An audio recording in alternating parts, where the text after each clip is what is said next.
All right. Does someone want to take on the recap portion? Does anybody have Rep, notes? do you want to this time? With me? Yes. Do you have adequate notes? I do, but once again, there's no way from the mobile version. Let's be cooperative. I don't remember a whole lot. Let's be honest. So last session no, that was the session before. Last session was entirely in the Feywild, right? Last session was entirely in the Feywild, Basically, and you. So we began the session by portaling into the Feywild and going down to a named. The town was named Essence. Yes, and it was right along Essence. right along the lake. This big lake. Lake Revia. Yeah, you guys had portaled in and came down to Revia. So we portaled like on top of these mountains, like over here. Not on top, but it was kind of like on the like in the valley, kind of like the side a little bit. Okay. Enough to where like you could see the like lake in between two of them. I would say just like on one basically, but you weren't like really high up, but kind of on that line of the mountains. It wasn't a very far walk to Essence, but like on the base of the mountain. Yeah. That is more accurate actually. But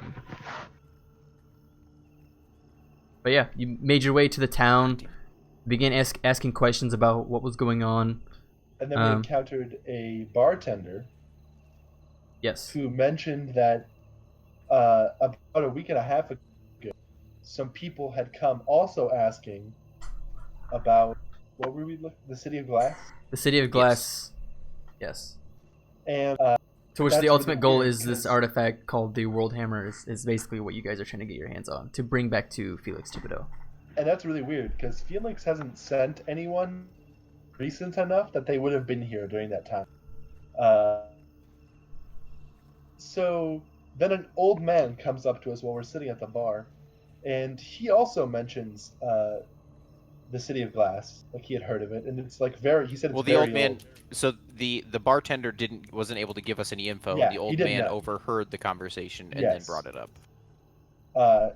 And he mentioned that we should also probably get a map from his friend who lives in the town that we traveled to, which is this town. What was? Or was it? It was more so a known entity, Raptor. That. Yeah, it wasn't necessarily his friend. It was just somebody he knew that could do it. Yeah, and that man was located in Nilthorn. That man was located in Nilthorn, like about a day's travel south along the Lake Revia. And we got the map from that guy. After encountering a few strange Fey on our walk from Essence to Nilthorn, and we encountered apparently what turned out to be a spirit. I thought it was being multiple guided spirits. by the. Oh no, you're right. A spirit in travel to the afterlife, accompanied by the afterlife. Yep. The fairies in the Feywild, and then and we found that information out from the same person actually who happened to give us the map that we were looking for. And he also mentioned that it was a half orc, correct? Yes. Yes. That had come through as well. Okay. Also a half orc, a human female, and I believe like 2 elves, also as well.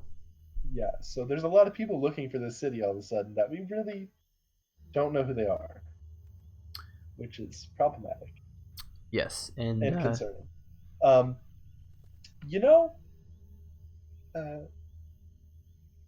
didn't really think about the fact that I should probably go tell Felix that.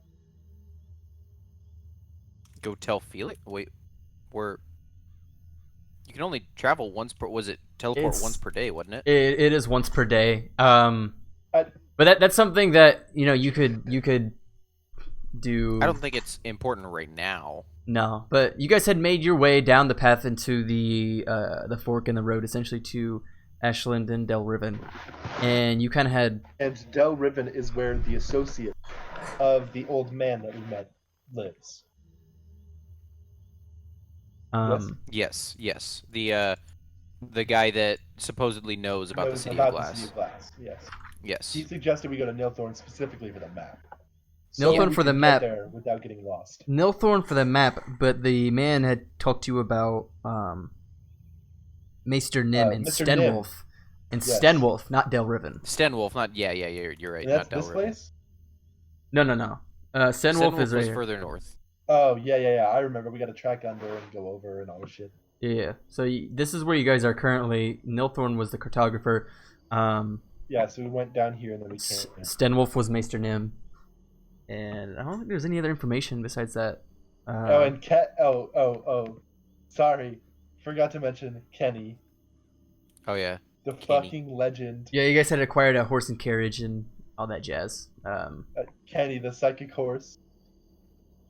But you had set up I camp. still think you're just crazy. You had set up camp in a kind of a little bit Kenny- off in the woods of the forked road, to which Gregor, you had set up in the middle of the night because you had trouble sleeping, and an entity had came up behind you and put a bag over your head. I've been hoodwinked. And we shall start back from there. That's literally where the term came from. Hoodwinked? Yeah, literally people getting like bags put over their head. Well. So to bring us back, Gregor, you had just received a loose sack over your head as you, I presume, you're knelt up against the carriage. And I was told not to talk. Yes. So I nodded my head. Aurelius, you have your own tent, correct, I believe? Yes. And then the rest of the party is in their 6-man tent. Gregor, like you had said, yes, there was a voice that had spoken behind you with the large sack over your head, kind of now tightening around your neck. Speak, and I shall cut your throat. And as the bag begins to tighten a little bit more around your neck, not so much as choking you, but it's just kind of like a power move, you know. The voice speaks again. You hear that?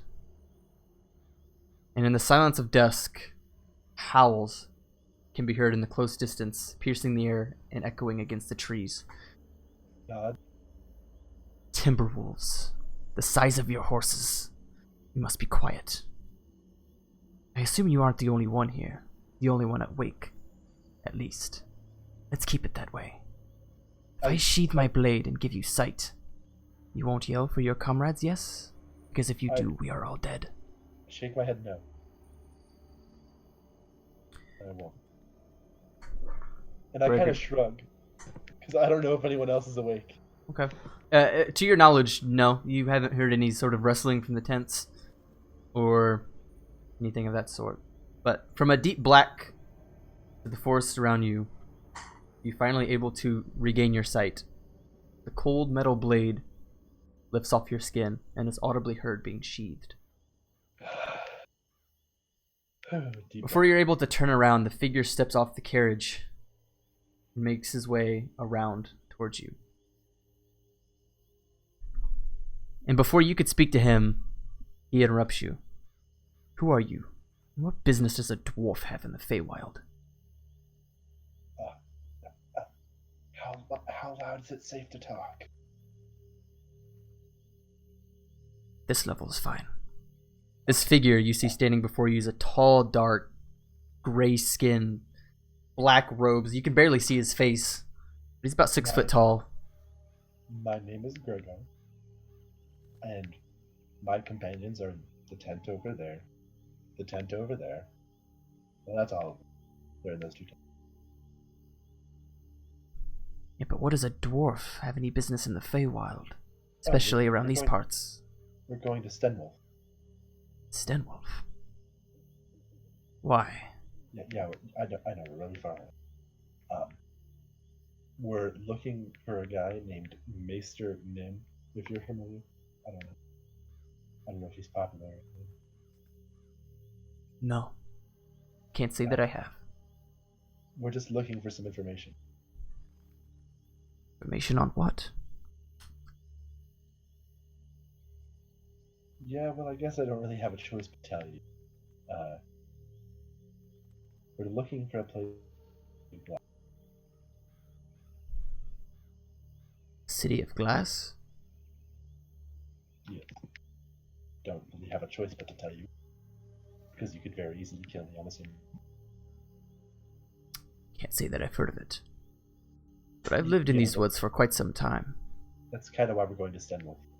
Someone told us that a person who lives there might have him. We were told it's very old.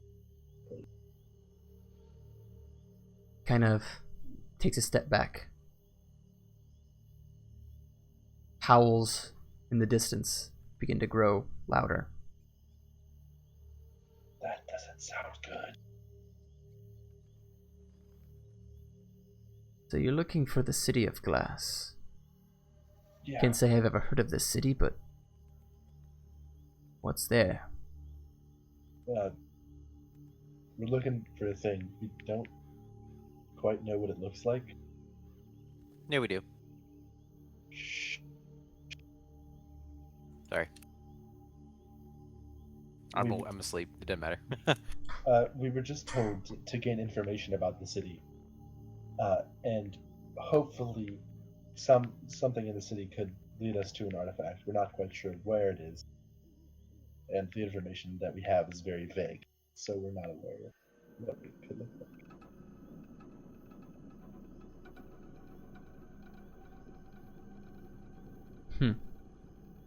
Well, my recommendation would be to stay off any sort of land that is not connected to a path. Feywild is very dangerous. Yeah, we also have horses in a carriage. That's what I told my friends. Well, they will not be here for long if you stay here. Should we leave? Takes but a moment to listen very quickly. Off in the distance as the howls are now. They're growing louder, but they're also some more distant, as if they're encircling.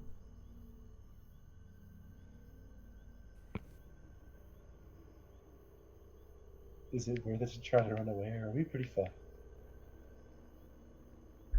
I don't know exactly how far they've gotten.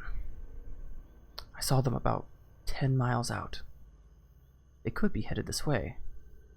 I heard some ruckus down the road. A couple individuals.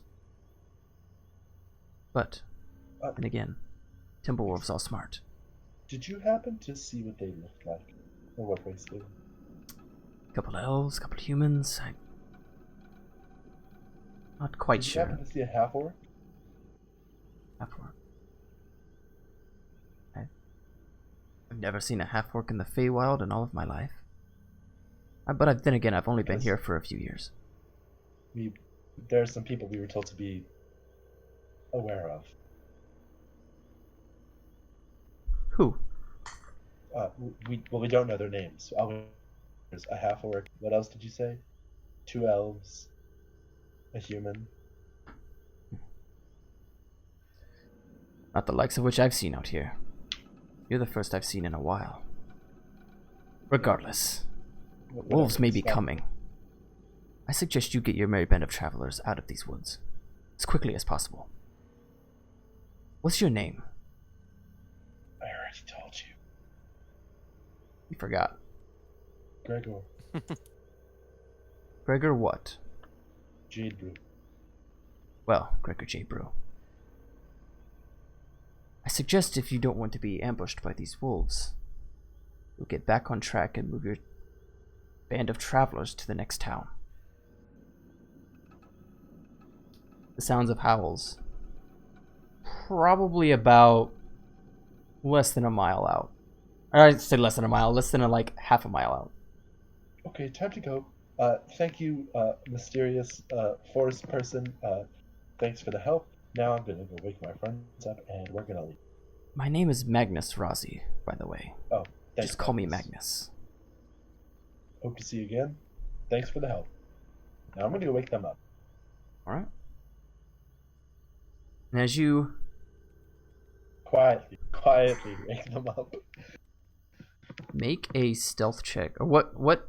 It's stealth, right? I think so. I'm assuming I would not have my armor on at all. No. Considering I was asleep. No. I mean, you kind of like half put it away, essentially. Like, you're wearing some, but it's not to the full effect. Okay, what would you say that does for armor penalties? Just make the stealth roll without the minus.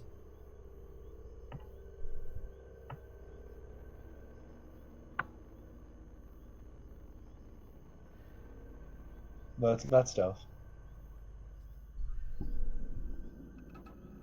It's hide. Hide. Or no. There's not. No, there's got to be another check.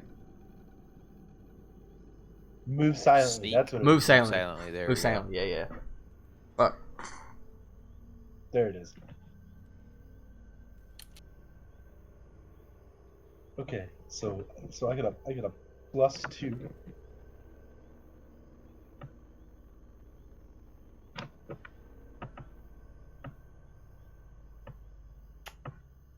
Team. All right. Okay, pretty good. As you make your way over to Aurelius's tent, or are you going to the big tent?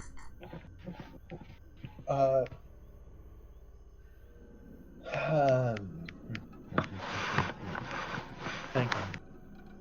Magnus is currently standing there, still kind of shrouded in his. Is he gone? No, he's not gone. He's still there. He's kind of overlooking the carriage right now. Just kind of. I'm gonna wake up Aurelius first. All right. Because in case they get here before I can get everyone else awake, he's the person who I think can protect me the most. While I get everyone else up.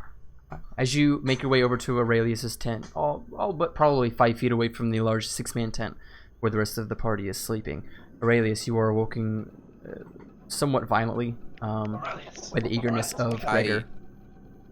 I pull out one of my swords out of habit. Okay.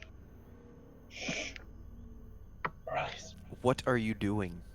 there are timber wolves as big as our horses encircling our camp. We need to pack up and leave. I get up and take a look outside. As you peek out from the tent, you see this shrouded black figure by the carriage. You have no idea who the fuck it is. Shh. He woke me up. He's the one who prevented us from being mauled to death by timber wolves, okay? So we're gonna leave that guy alone. He's Gregor. cool. How do we know As you're- he's not making? Gregor, as you're speaking to Aurelius, you kind of, gesturing towards Magnus is like, this is the guy who just woke me up. Magnus is currently looking in the woods and kind of interrupts you as you're speaking. Gregor, is it? Yeah? No need to be quiet anymore. God damn it. Okay. And as you peer out into the forest, these yellow eyes blink. And a few more blink. I'll just... Oh. A large howl cacophonates over the forest. It brings us to this. Let me get everything situated real quick. What is... Oh, is that the horse that was carrying the cart? Kenny? Is that Kenny? Yeah, it's Kenny. What an absolute unit. Yes, he is an absolute fucking unit. So, Okay, time to wake the other motherfuckers up. go ahead, Gregor and Nick. You guys roll initiative. Hold on. Let me bring up the fucking... Yeah, go ahead and roll initiative. Okay. Improved initiative is +4 to Yes. initiative, correct? That is Okay. correct. You should be able to just roll initiative as well. Yeah, no, I don't know if it won't incorporate that though, because I haven't set up a macro for it. No, the macro's already set. But the improved it's initiative broken. isn't. It's broken. Either way, the improved initiative wouldn't be part of it. I mean, yeah, you could just put +4 in, but... I have Put to. +4 in, whatever. Yeah, give me one sec. Woohoo! App is big gay. I'm doing pretty my well. can't. Yeah, I can't even look at my fucking character sheet, man. It's all good. It's all good. Can you tell me what my dex bonus is, Ryan?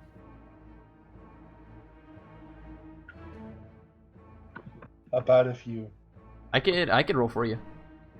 Yeah, just roll it and add 4. That would be better. DM's domination. Why does it do decimals? Is that Dude, I don't know why it So- does decimals. It's just how it is, man. 13. So 17. No, it's all good. More or less. That's the macro for it, so that's including See, everything. and then my question is, Well, my is that macro- that's not including my +4 for improved Yeah. initiative though? Yes, it is, because it's Yes. in your character sheet. Your I misc didn't mod plus make 4. a macro. No. There's initiative macro already on the character sheet. Oh! I didn't Yeah, realize there was a right. misc mod in there. Okay, my initiative macro doesn't work. interesting. It says Because I never added anything. That's weird. It says Okay. you attempted to use a roll command looking for the value of a selected token, but no tokens were selected. I guess I have to click on myself first. Let's try again. There we go. Okay, but it's an 18. I just figured out why it wasn't working. So, ignore whatever that roll is, and make it 18. You got a what, Rep? So I rolled an 18, and then I figured out what was wrong with my actual macro for initiative, and that rolled a 10. So it's 18. Okay. So they're not brought into the initiative, so we're gonna go descending. I think this rolled a fucking 8, bro.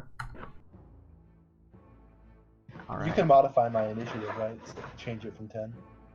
Okay. Aurelius, you go first in the turn order.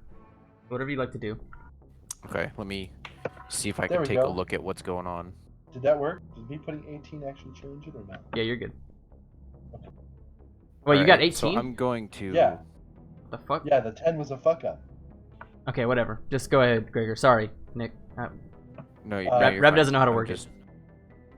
I'm gonna use Aphotic Shield on Nick. Okay. So that is 1d6. God, this is so fucking bad. Okay, don't worry. Like I could control your characters. Like as long as you can I know. see the map. That's what I'm trying to get to is That's, seeing it's everything. Six. Okay. So So you have 6 basically you have a shield of 6 HP.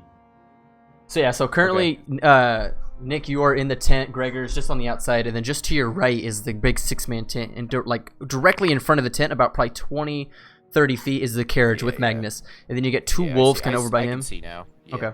I got it. So sorry, what are you doing, Gregor?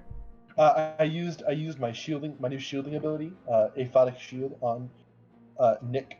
Okay. So you have basically an armor of 6 points, Nick, and Just 10 HP essentially. when you take 6 damage, it explodes in a 10-foot area, dealing 6 damage. Okay. Yeah, so you have a So- shield that, when used up, explodes equal to the amount of shield. I'm going to go for the wolf that seems to be closing in on my horse. That's oh this one. Yeah. I said it probably takes you about half your movement to effectively get out of the tent and basically be prepared. Okay, then I'm just going to. Nick. So yeah, I'm gonna get out and prepare, get my swords drawn. All right, don't worry about moving. I can move you. Yeah, you're gonna have to. So Yeah. half your movement to you're 30. I think I'm 20 because my armor. All right, I can move you pretty close to that wolf over here. Okay. What armor are you wearing? I'm pretty sure it's splint mail. I don't know. I'm pretty sure it may. I'll have to look, and I don't want to go away from the map because it'll take me forever to get back to it. So, but I know it brings me to 20. Okay. After So, that, um, so you're prepared. You get out of the tent. You spend about half your movement to try to get to that wolf over there. This wolf will now go. I think he is going to jump out from the underbrush, and he's going to move here. Yeah, it sets you to 20 feet. He's gonna go right here. Now this one gonna run. He's gonna get just in range to try to. Oh shit! I didn't even see that there were any down there. Yeah, yeah. He's gonna get just in range to effectively try to bite Magnus. So this wolf, immediately jumping out right along with the other wolf, jumps out. Magnus kind of turns, quickly looks at them, and just about the time he turns around and is able to kind of process these two wolves, the wolf just comes out with a large maw, just. But Magnus, effectively being a drow of the Feywild, his reactions are pretty fast.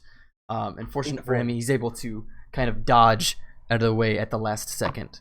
I'm just going to bring it. Just gonna bring it to this one, who's not gonna run, but he's going to slowly make his way towards that fat ass horse. You better fucking not touch Kenny. Kenny inevitably wakes up from this kind of this rustling of these large wolves, and he's tied off to the tree, but he's beginning to become frantic. Which is Kenny. Bring it to Magnus's turn. Let's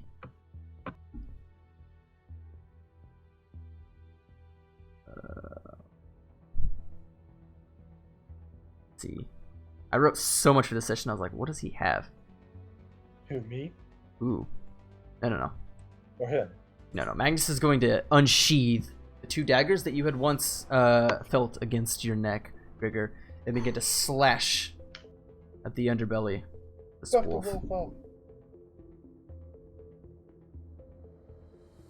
And almost in one quick motion, as he unsheathes the daggers, he comes across the underbelly of the wolf and just slashes across. Healing. 1 second. 9 points of slashing damage. You good, Rap?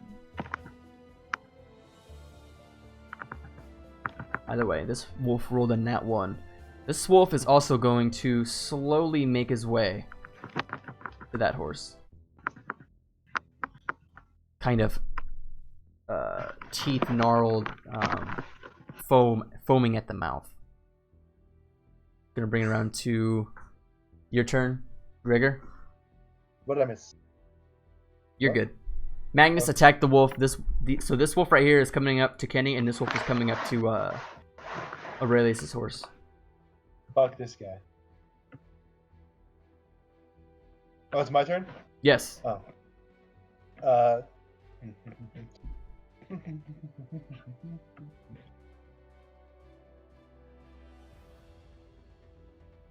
All right. I am going to run up next to Kenny, and I am going to hit this wolf. All right. I will kill this wolf for Kenny. I will protect him. For Kenny, I will protect. Yes. All right. What are you hitting him with? What do you got? Protect. Dwarven War Axe. Dwarven War Axe. That's right. All right. Go ahead. Do your best, man. Second, just checking on my shit. All right. So this is +3. Okay. Yup. What's up? +3.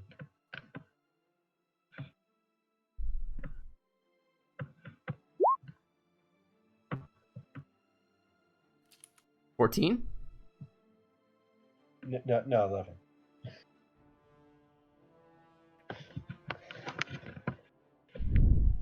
Right? 14, Rap? I rolled an 8 +3. Oh, okay. You got a +3. Raptor, as you come down with your Dwarven War Axe, the wolf manages to step back at the last second. Unfortunately, not quick enough for the agile Temper Wolf, as it begins to eye you instead of Kenny, drooling at the mouth. Aurelius. Better. I'm gonna continue making my way to the one near my horse. Okay, you can make it to about here. You're in attacking range. As you Okay. kind of run over, the wolf innately shifts his attention from the horse to you. Okay. Give me one moment. I'm gonna do my best to look at things. Okay. Um.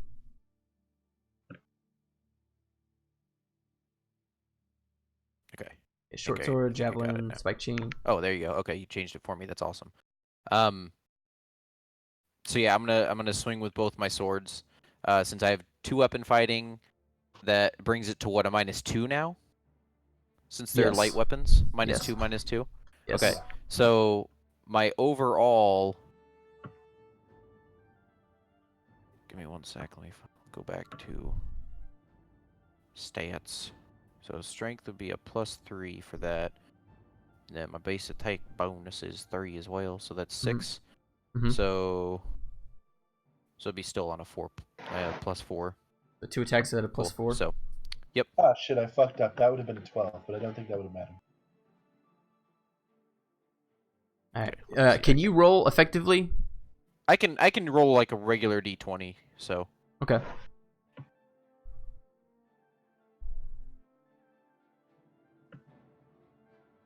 there's the first attack Okay. at +4. Definitely that And hits. then here's the second attack. Oops.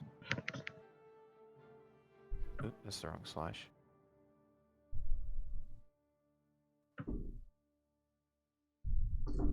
Okay, so Okay, yeah, again. first one. Again, this right hook, man, like you're able to just effectively slash and gash and pierce with this fucking short sword. Left hand, I don't know, man. You just got to do some fucking. You got to lift more. He's right-handed. Practice, He's yeah. right-handed, yeah. Jerk it with the other hand every once in a while. But no, go ahead and roll damage. For the Short sword's D6, correct? that is correct. Yes, we'll go with it.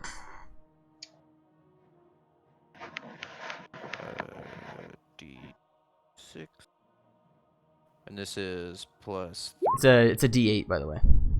Oh, it's a D8. Yeah, go ahead. Nuts. Okay. Okay, I'll re-roll it.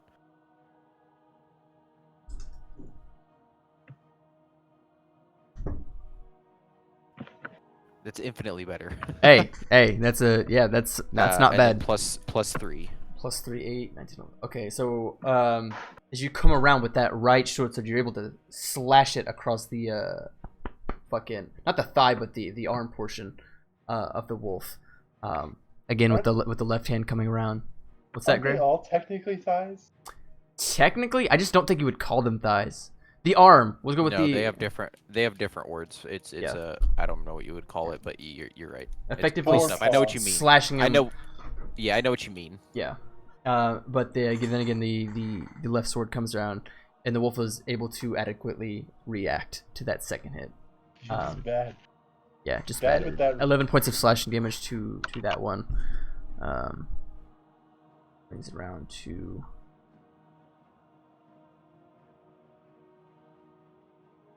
wolf's turn. He'll begin making his way to you, Aurelius. Oh shit, he flanked. This one is going to attack Magnus again with a bite attack, which is going to Whiff. Bish. Bish, bish. as you can see, this wolf kind of able to kind of come down from the slash attack that Magnus had once did in his underbelly, comes down and goes to bite down on Magnus's forearm, on his right forearm, and you can see the wolf take hold of the forearm and kind of Magnus is trying to effectively get it to release, but as of right now, Magnus is incapable of using his right arm. That's not great. And then this wolf is going to go ahead and try to claw you, Gregor. Bitch. My AC is 18, by the way. Oh, okay, that's a 15.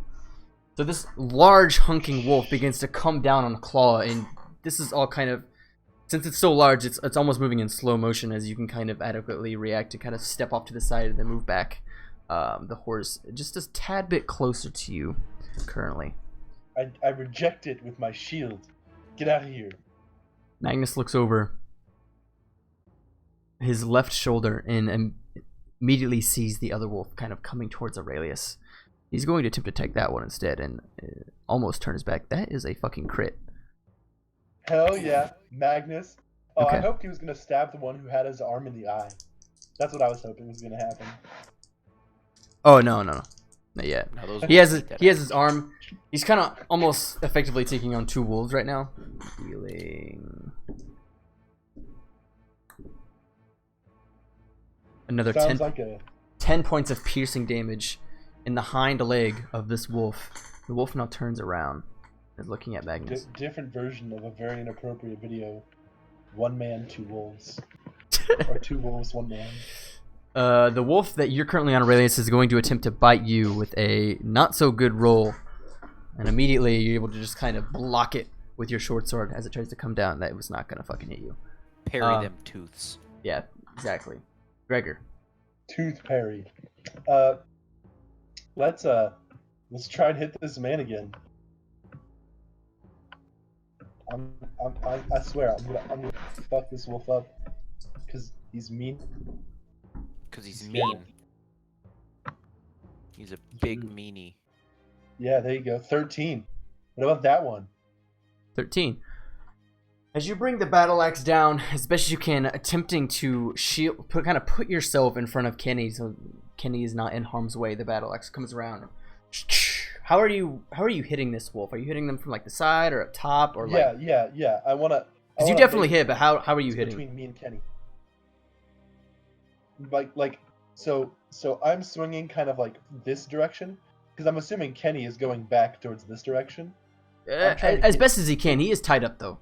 I'm trying to get like in this space, like right here, and I'm swinging from this side to this side. Okay. So as you come around, you're able to land it directly in his leg, kind of almost. You felt bone, but immediately taking it back out, you can kind of see the wolf is still standing. It just took. Give me that will save. Oh shit! A will save for. Curse of the Black Mist. Oh, I forgot about that. DC 14. Oh shit! He rolled a nat 18. Well, never mind. So unfortunately, the effect doesn't take hold, but you have damaged this wolf. I didn't roll. I should roll my damage. That's a good idea. Yeah.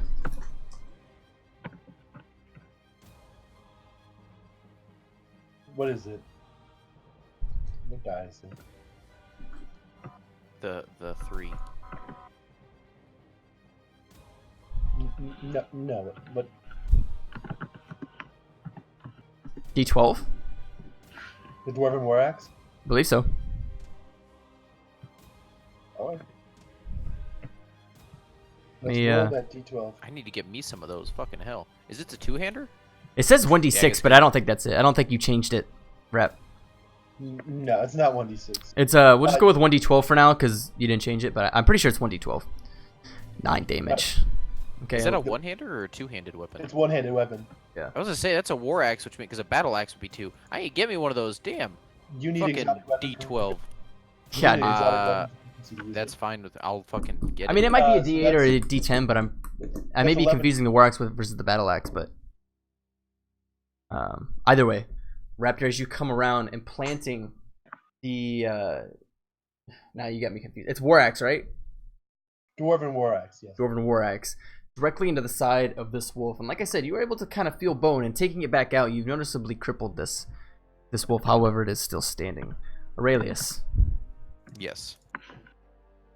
I'm gonna continue hacking, Okay, go ahead. just like Butcher Pete.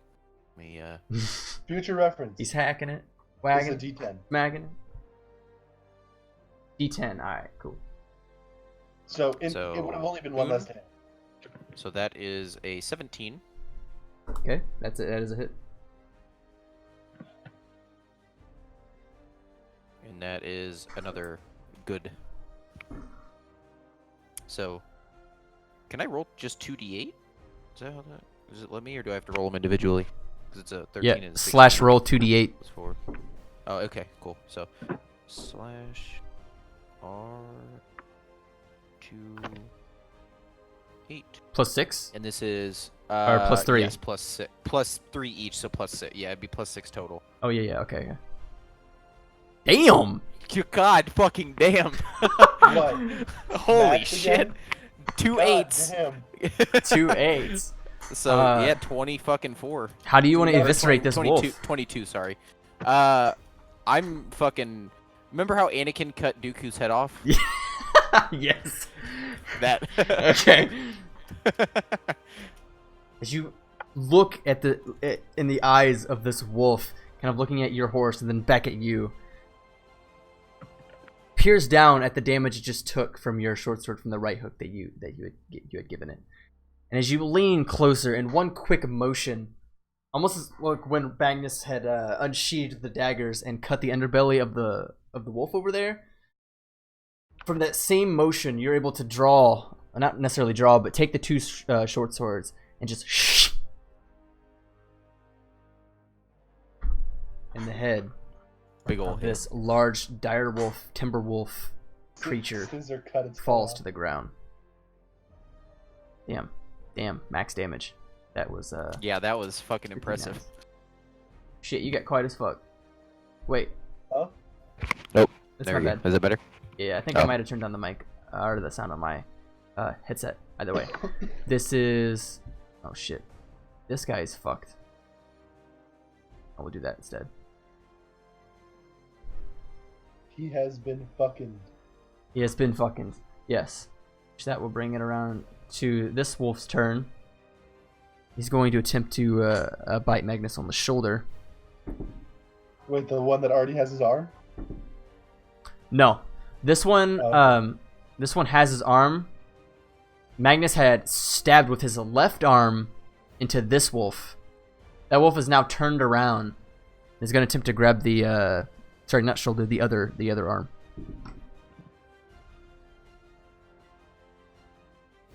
And that one just totally fucking fails. The wolf kind of clenches down, and Magnus, knowing the move, kind of juts his arm across and kind of tries to go in for like an uppercut with a dagger, attempt to stab in the throat. Fortunately, that doesn't work. Counter attack. This other wolf is going to keep clenched on to his arm, dealing an additional 5 points of piercing damage. No, Magnus. This wolf is going to attempt to hit you, Gregor. 14. 17? What was your AC, Gregor? 18. 18. Fuck! Kenny, I will protect you!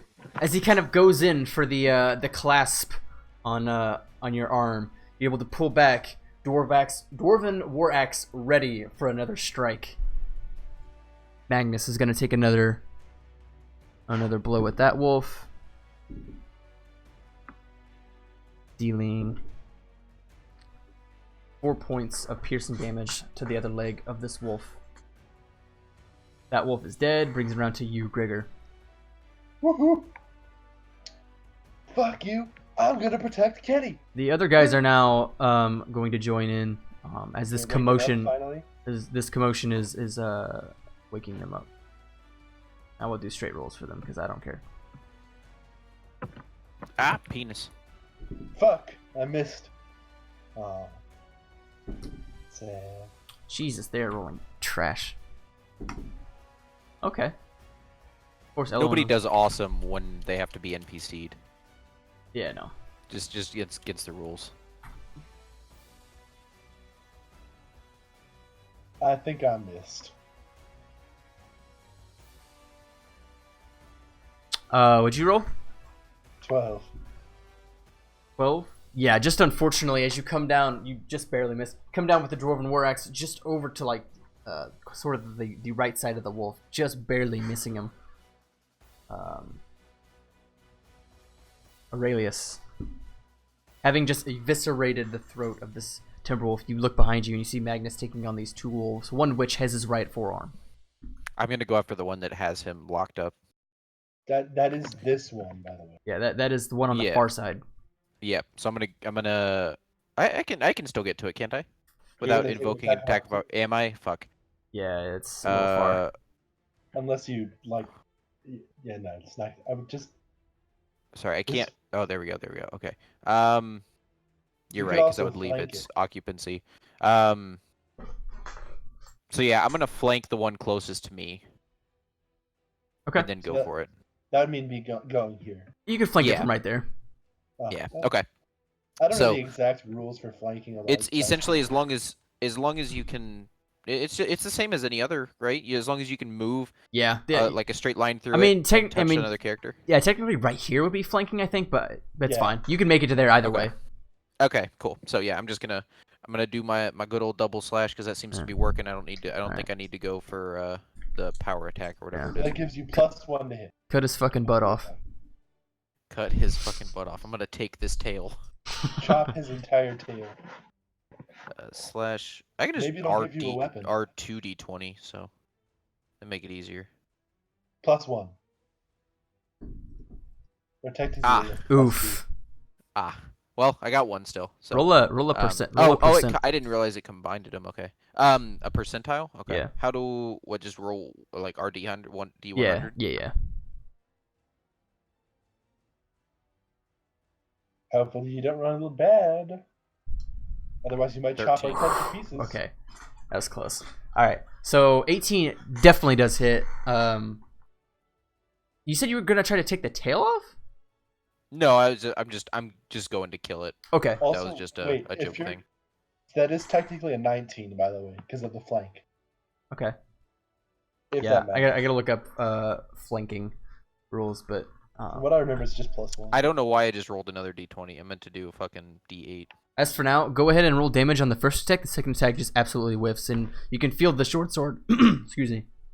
Almost take flight out of your hand as you're able to just grasp it very narrowly. Firmly? Holy shit, dude!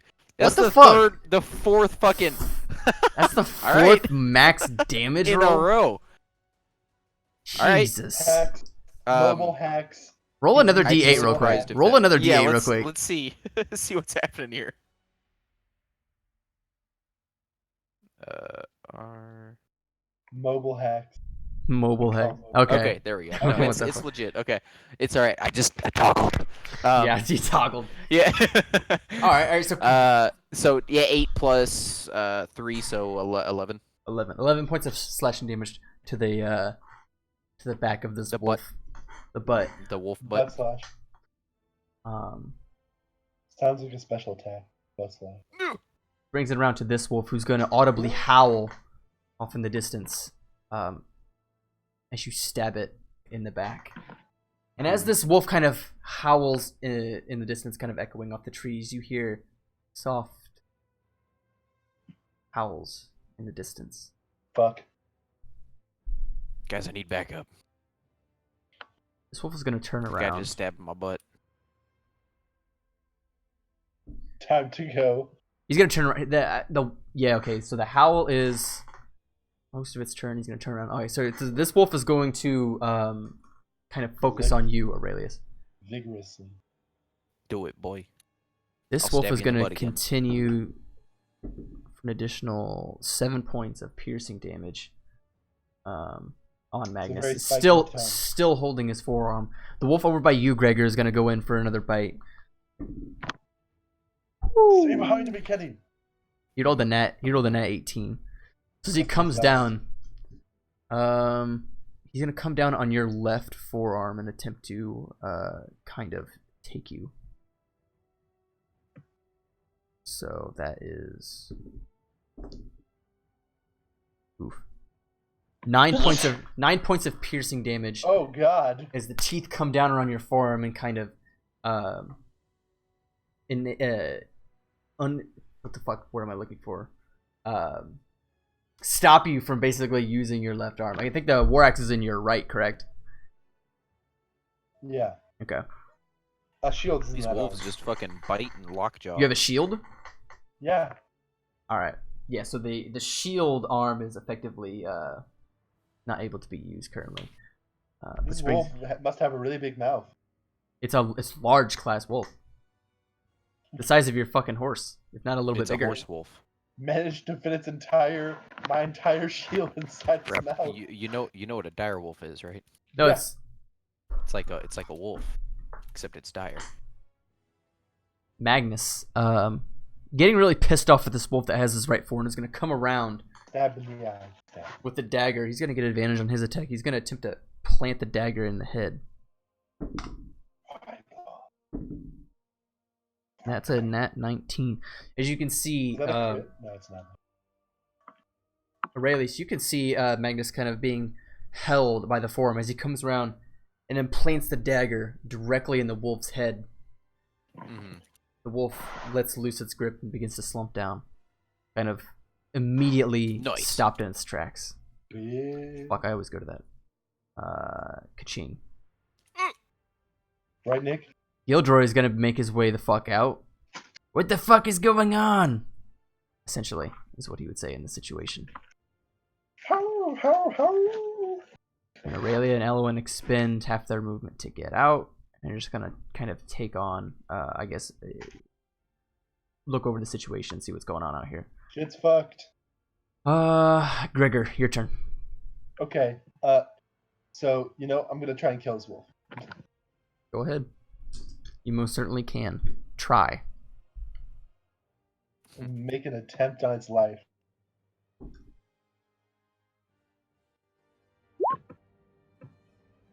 Huzzah! 15 hits. Go ahead and roll damage.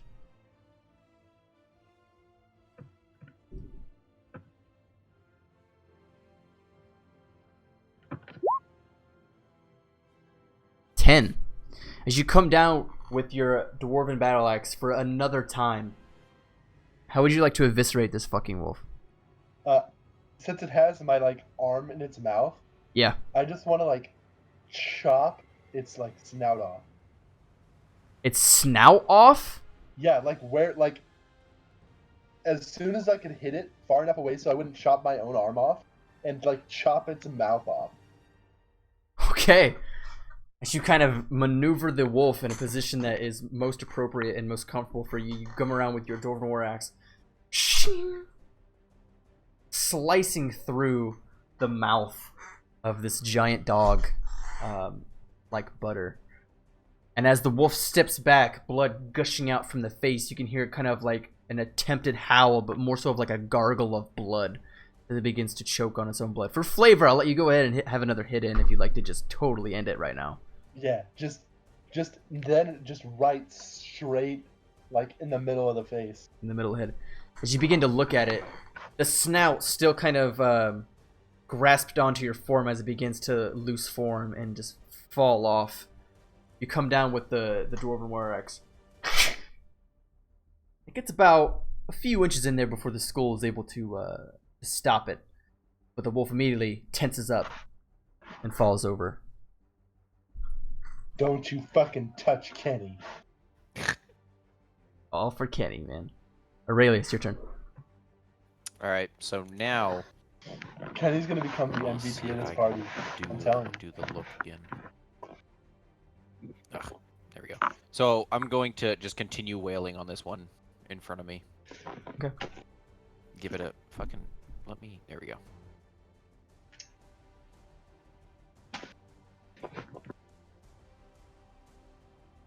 Do some good old smacks again. Fucking hell, man. Oh, yeah, goddamn. 12 plus... Did you get hit? Wait, 16, wait. Or 15. Did you get hit, Nick? No. Okay. 15. You want me to roll another percentile? Yes.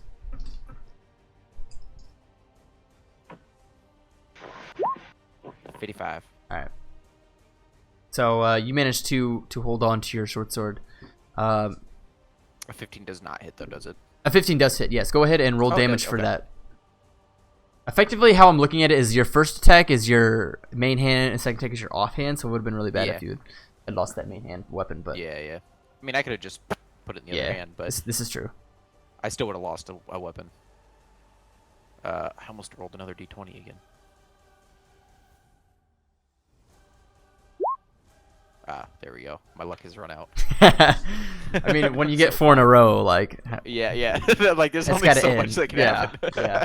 You're not really going for that 5. So coming on, you able to effectively stab it again as it howls once more. And bring around to the wolf's turn. He's gonna turn around and attempt to claw you. Don't do it. The wolf has a moment of clarity and thinks about not and walks away. And thinks about not doing it and leaves. And That is a 14. I don't believe so. Wait, I hope it Double check does. my AC. Actually, because I want the shield to explode and kill the wolf. I am almost positive it does not. I'm pretty sure my AC is like 17. Okay.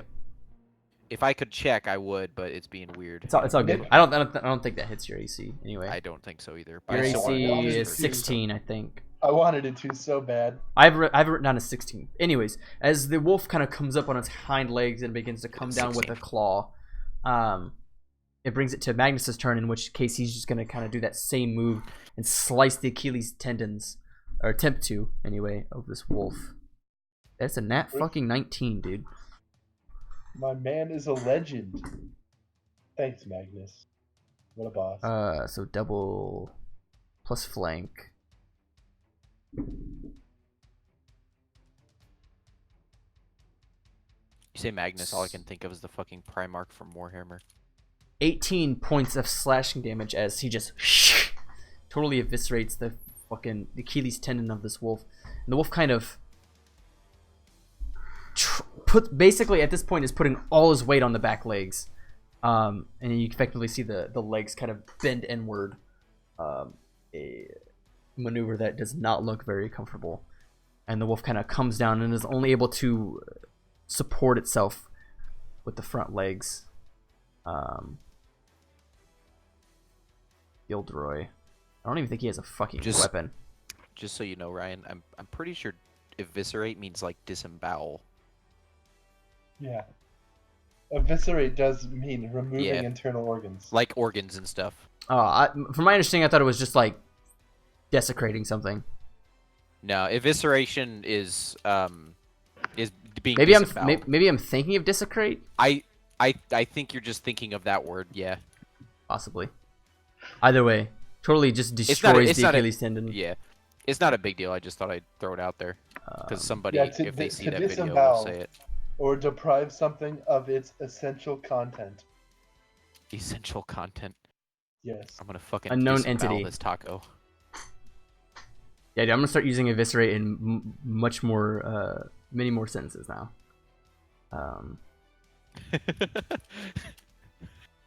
Gilderoy, as he comes out, what the fuck does he even? Longbow. All right. Or you could use magic. He could, but he's gonna attempt to take a shot at the wolf with a nat 3. Ah, Legend. neat. Aurelia is also gonna take a turn, What did shooting you- her bow with a nat 8. Jesus Christ. I think it's just me, honestly. I was never good at rolling in any D&D game. Yeah, but our man Magnus over here is fucking balling. Elowen. I need to kill. Ryan, I got you a thing. Hang on, I'll send you a message. Sword 1d6.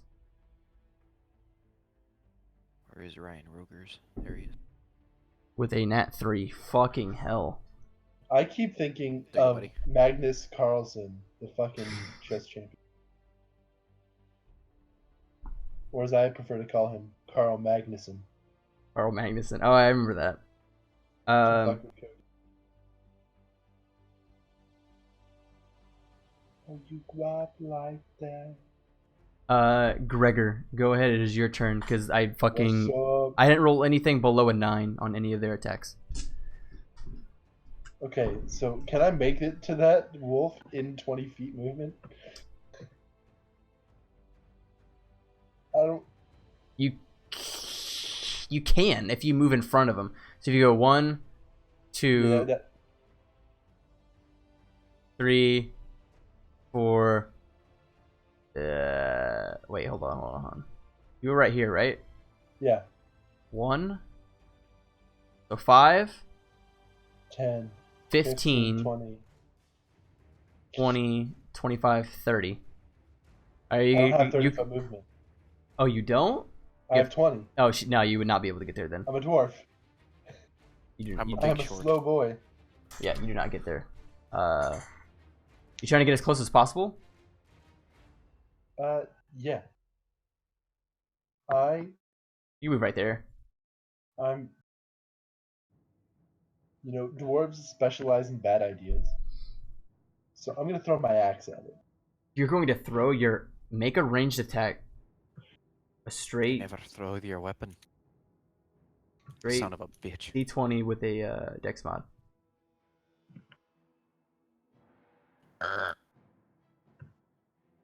Yeet! Oh my god. Finally. All right. Well, with that decision, Percentile. no, there's no need to roll a percentile on this one. It just bury itself in You nip. threw. You threw your weapon. Nat. Yeah, you already rolled your percentile Yeah. with that nat You one. threw it. Yeah, you threw it. So, That's for sure. Yeah. regardless, Aurelius, as you're Sorry. battling this dwarf, the only thing Elowin, Gildroy, Aurelia, and you see is this dwarven war axe flying above the wolf and landing directly behind your horse, Aurelius. Like over here. Yeah, over here. Oh, God. Oh, You fucking lunged that thing. However, you did not lunge it very accurately. fucking yeet. Aurelius, it is your turn. I'm gonna finish off this fucking wolf. Let's do it. Damn it. I missed. Give it a big old stab. Ah, fuck. Fucking browser just refreshed. That's big ass gay. Oh, wait a minute. No, I didn't. No.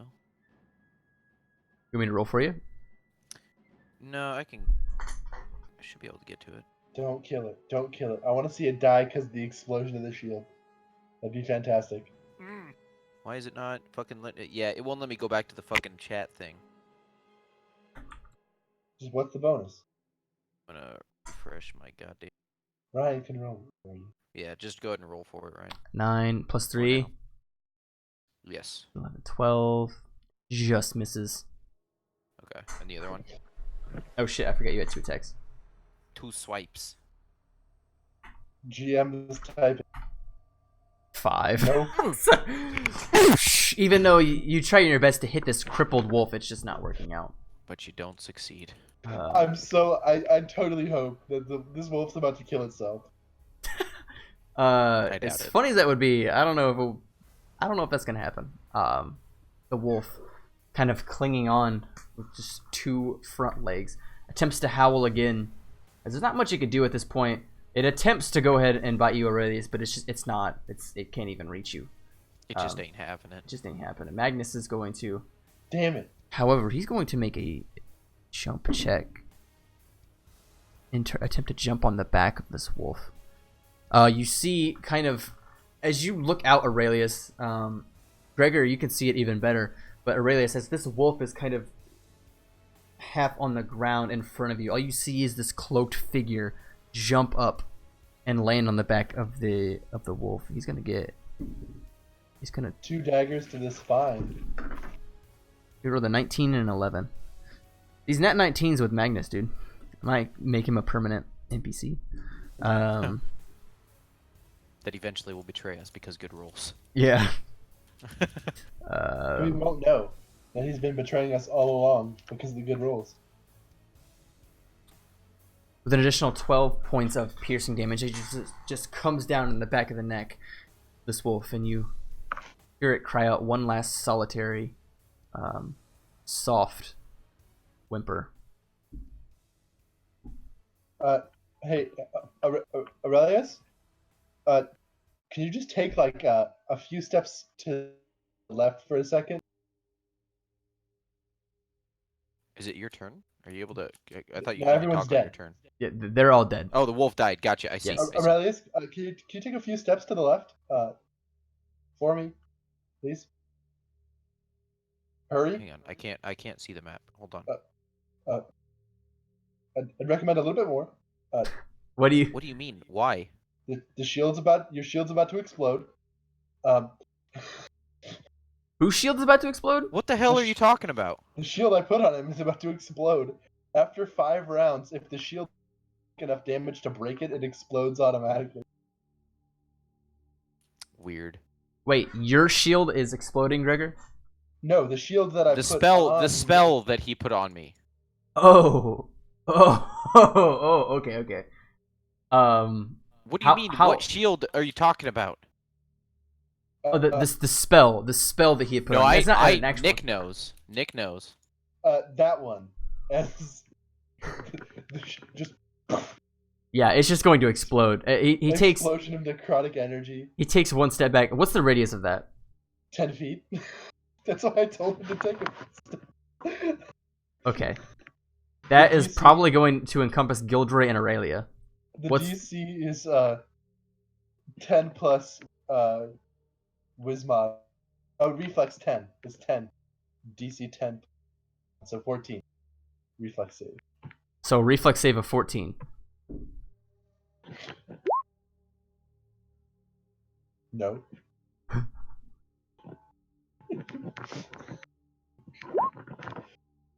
And yes, Okay, so what's the damage? 6 damage. 6. Yeah. So 6 damage to Aurelia, 3 to And Gildray. Nothing to Gildray. Oh, so when you make the save, you just that's it. Yeah.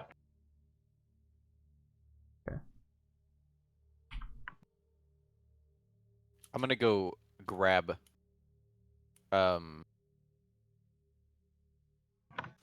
Gregor's axe from the ground behind my horse. Thank you. Okay. Sorry about the exploding shield. Throw this again, and I'll implant it in you. Why? And I hand it back. You almost hit my horse. What? This is true. Don't throw your weapon. This is true. But it was gonna kill you. Do not throw your weapon.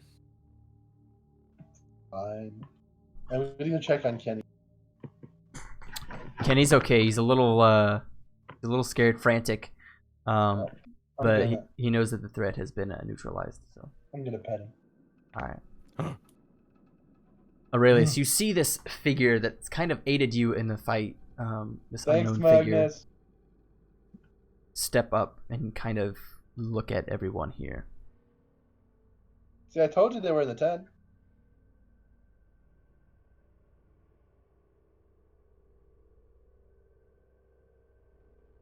This man is just currently looking over. Oh, he's just staring. Essentially, he's kind of like looking you up and down, and Aurelia and Gildray and Elwyn, and kind of taking. He's evaluating you. Yeah, I guess that's a. Can I? What are you doing here? Why did you aid us? I wasn't eating you. I was eating myself. You just happened to be in the fray. Would have gotten eaten by the Timberwolves Explain? How are you aiding yourself? too. By Like telling us. he would have gotten eaten by the Timberwolves too. I did not want to die. Okay, that makes sense. Although it's kind of my fault I brought them here to you. I saw your friend here as a threat and immediately investigated. I This apologize. Yes, Hey. the dwarven fellow. That you Okay. know, I mean, I am quite threatening. One. I'm grinning a little bit because I'm like, hell yeah. That's not the word all of us would use. Threatening. And what is your name? Mine? Yes, Mark. Marcus. Marcus. And Aurelia speaks up. She says her name, and Gildray and Elwyn follow suit. Ah.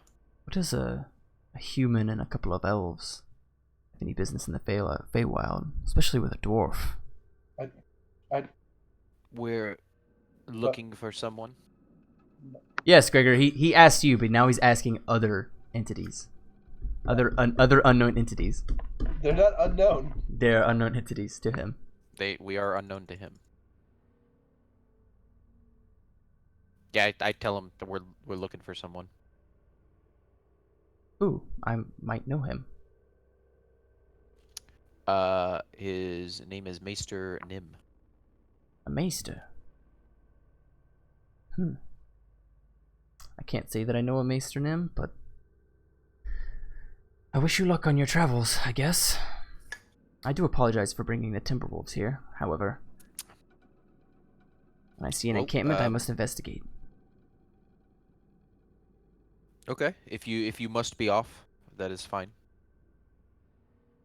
Bye, Magnus. I guess I appreciate the help, even though you brought them here. Intrinsically, it was his fault. But also XP.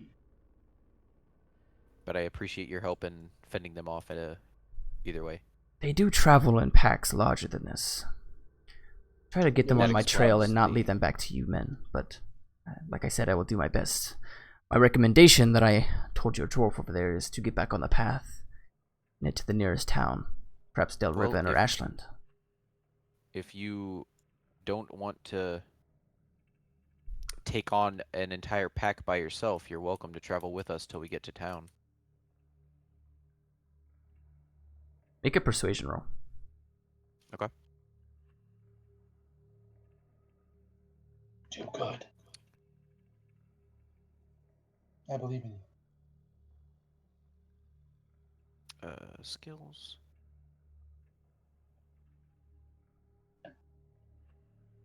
The app, you're gonna have to roll for me. It's not even the app, it's just the fucking browser. It does this thing where I go to like scroll down to look at everything, and it just doesn't. Hold on, let me use your macro. It Yeah. just doesn't. Hold on, I'm actually gonna use this it macro. just goes white and stops. Got you. Diplomacy, I guess? Yes. 17. Hey. Perhaps. I don't know you very well. You don't know me, but...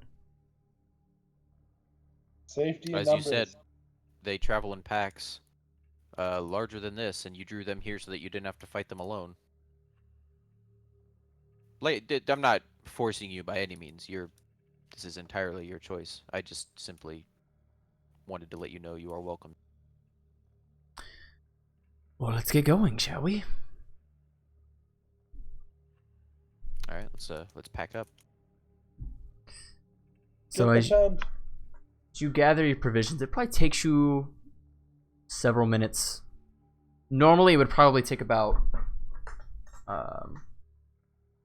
15 or so. But we got that hustle.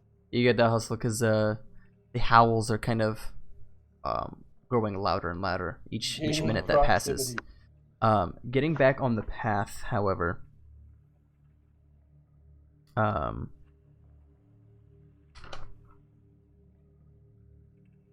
looking over your map, here, it's probably about half a day's travel to Dellriven on horseback and carriage. I'll go ahead and to Dellriven. Yeah, so you guys gather your stuff, get off the path, and make your way towards Dellriven, or as best as you can with what you guys got, picking up the 6-man tent, and taking on an additional being known as Magnus Rossi. Sorry, Kenny, we gotta travel at nighttime today, because the scary wolves might come back. Fortunately, For him, he talks to his horse. Fortunately for the group, you guys had enough, an adequate amount of sleep, I should say.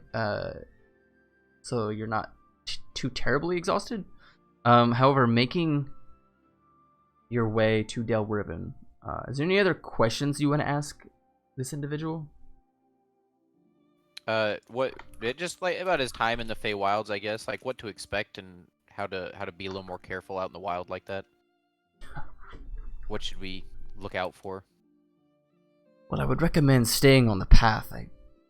I've only been in the Feywild for a few years, but I'd like to venture off and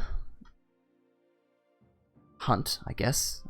Yeah, every once in a told while. him that going off the path was a bad idea. I don't remember that, but okay. You two don't. He's speaking to Gregor, to Gregor and you, Nick. Mm-hmm. You two don't look like you're from the Feywild. Yeah, I mentioned that. Are you No, okay, I am. Douglas? You didn't. I am not. You didn't mention that you weren't from the Feywild, Gregor. Oh. Yeah, we're not.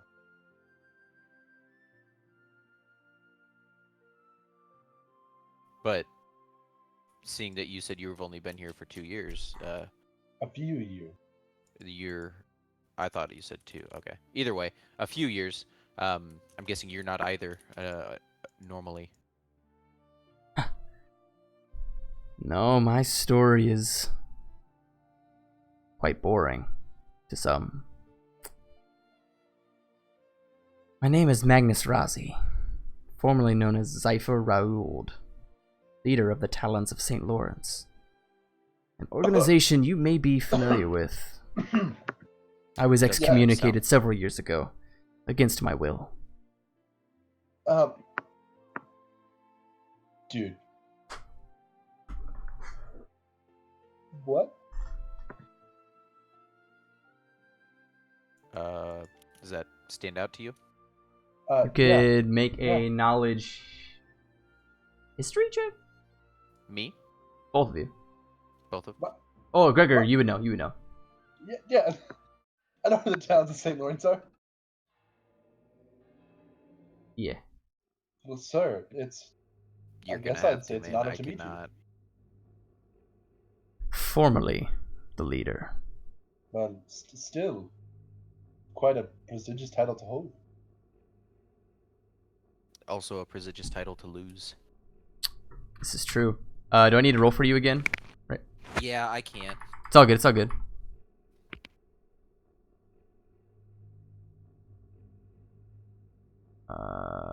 That was knowledge history. Yes. Yes. 16. Aurelius, throughout your tenure with the barbarians, the name might have been brought up once or twice, but to your knowledge, it's just basically an organization full of assassins. It's kind of very prominent in Winterhome and Westron. Not so much prevalent in the other areas. However, they do have a large,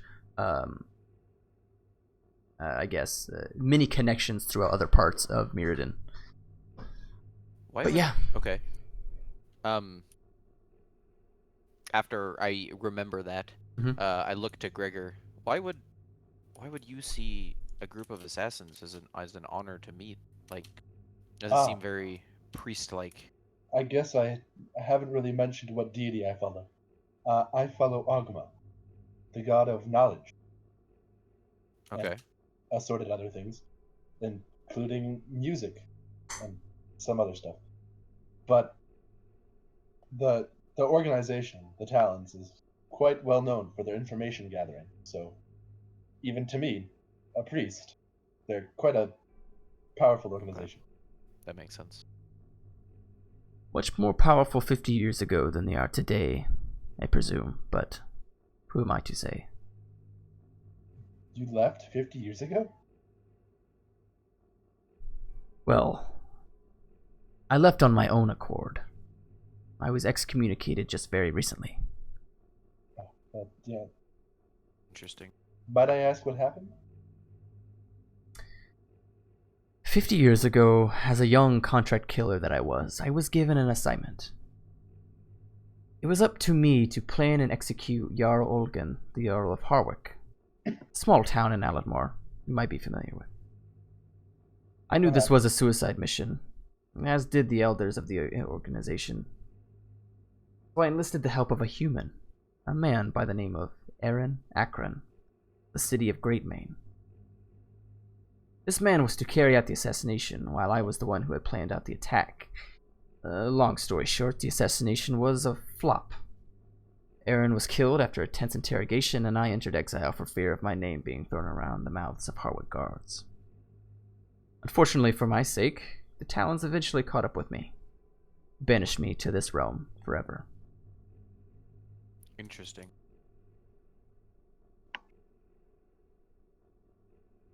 Well, That's you're out of my their story. reach here, at least. Well, I was not the only one banished. Never mind. Leonid Whitesunder, leader of various operations, was also banished.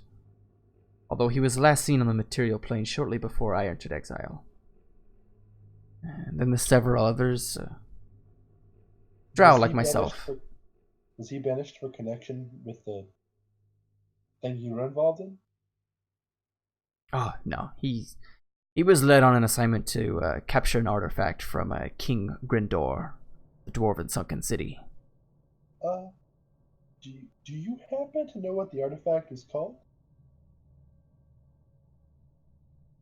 Duramir Kakarov, a drow like myself, the last known person to see the artifact, described it as a solid gold rod. The globe set up top. Hey. This operation happened several years ago, and it was a flop as well, and the leaders of that operation were banished in the Feywild. Hey, do you remember that thing I was telling you that we were looking for? That thing that you had mentioned previously, yes. There's like a solid chance it's the thing that you just mentioned. I would not be surprised. Do you happen to know where?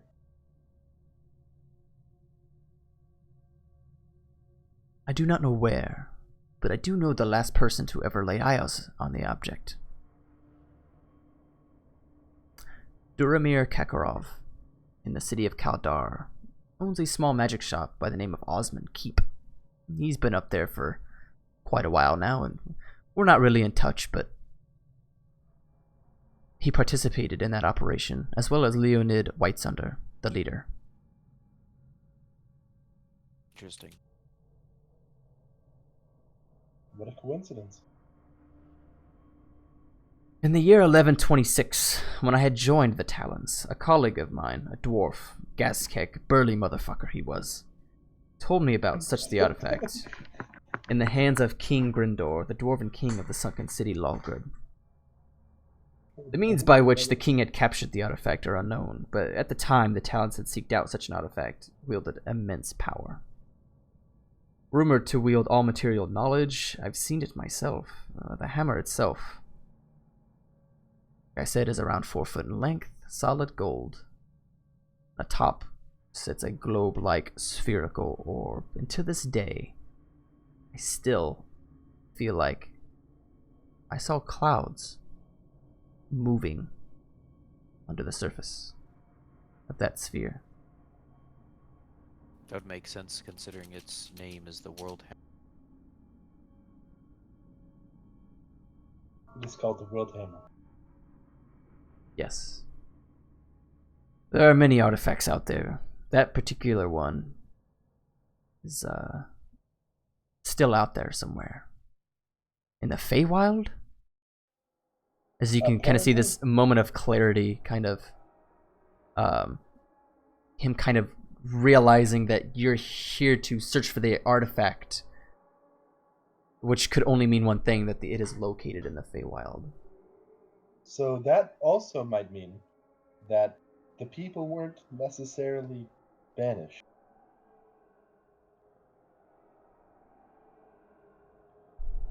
If the Worldhammer is in the Feywild, Duramir, he needs to know, or perhaps he already knows.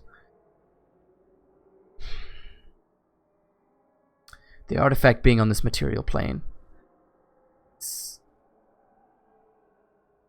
it's a game changer.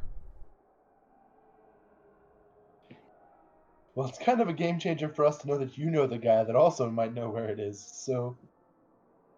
The Talons led various operations to obtain the artifact. Like I said, I have not been in contact with a lot of them, but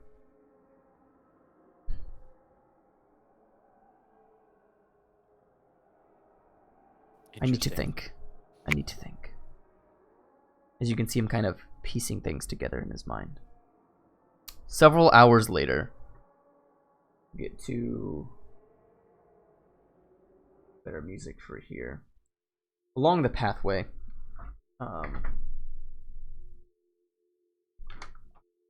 making your way towards Dellriven.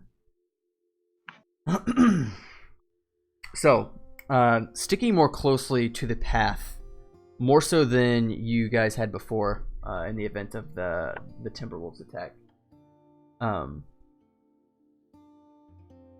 After a few hours, you crest over a small hill and you're met with an Addajio on horseback. And as you kind of see in the valley below, this small town of which you can presume is Dellriven, his braided, dirty blonde hair coming together around his ears and to the back, dark clothes, and a gaunt facial structure, seemingly strides up next to you as you guys are kind of passing along by.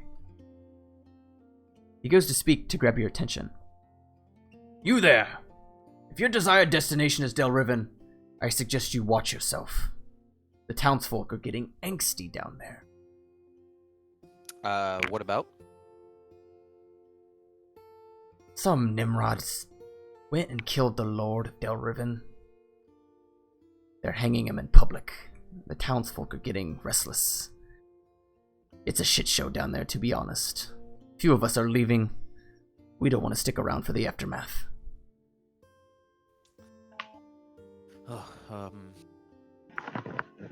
Okay, I appreciate the heads up. Thank you. The Addajio continues on, eventually leading others down the path as well, as you can kind of see a few other Addajio and elves pass.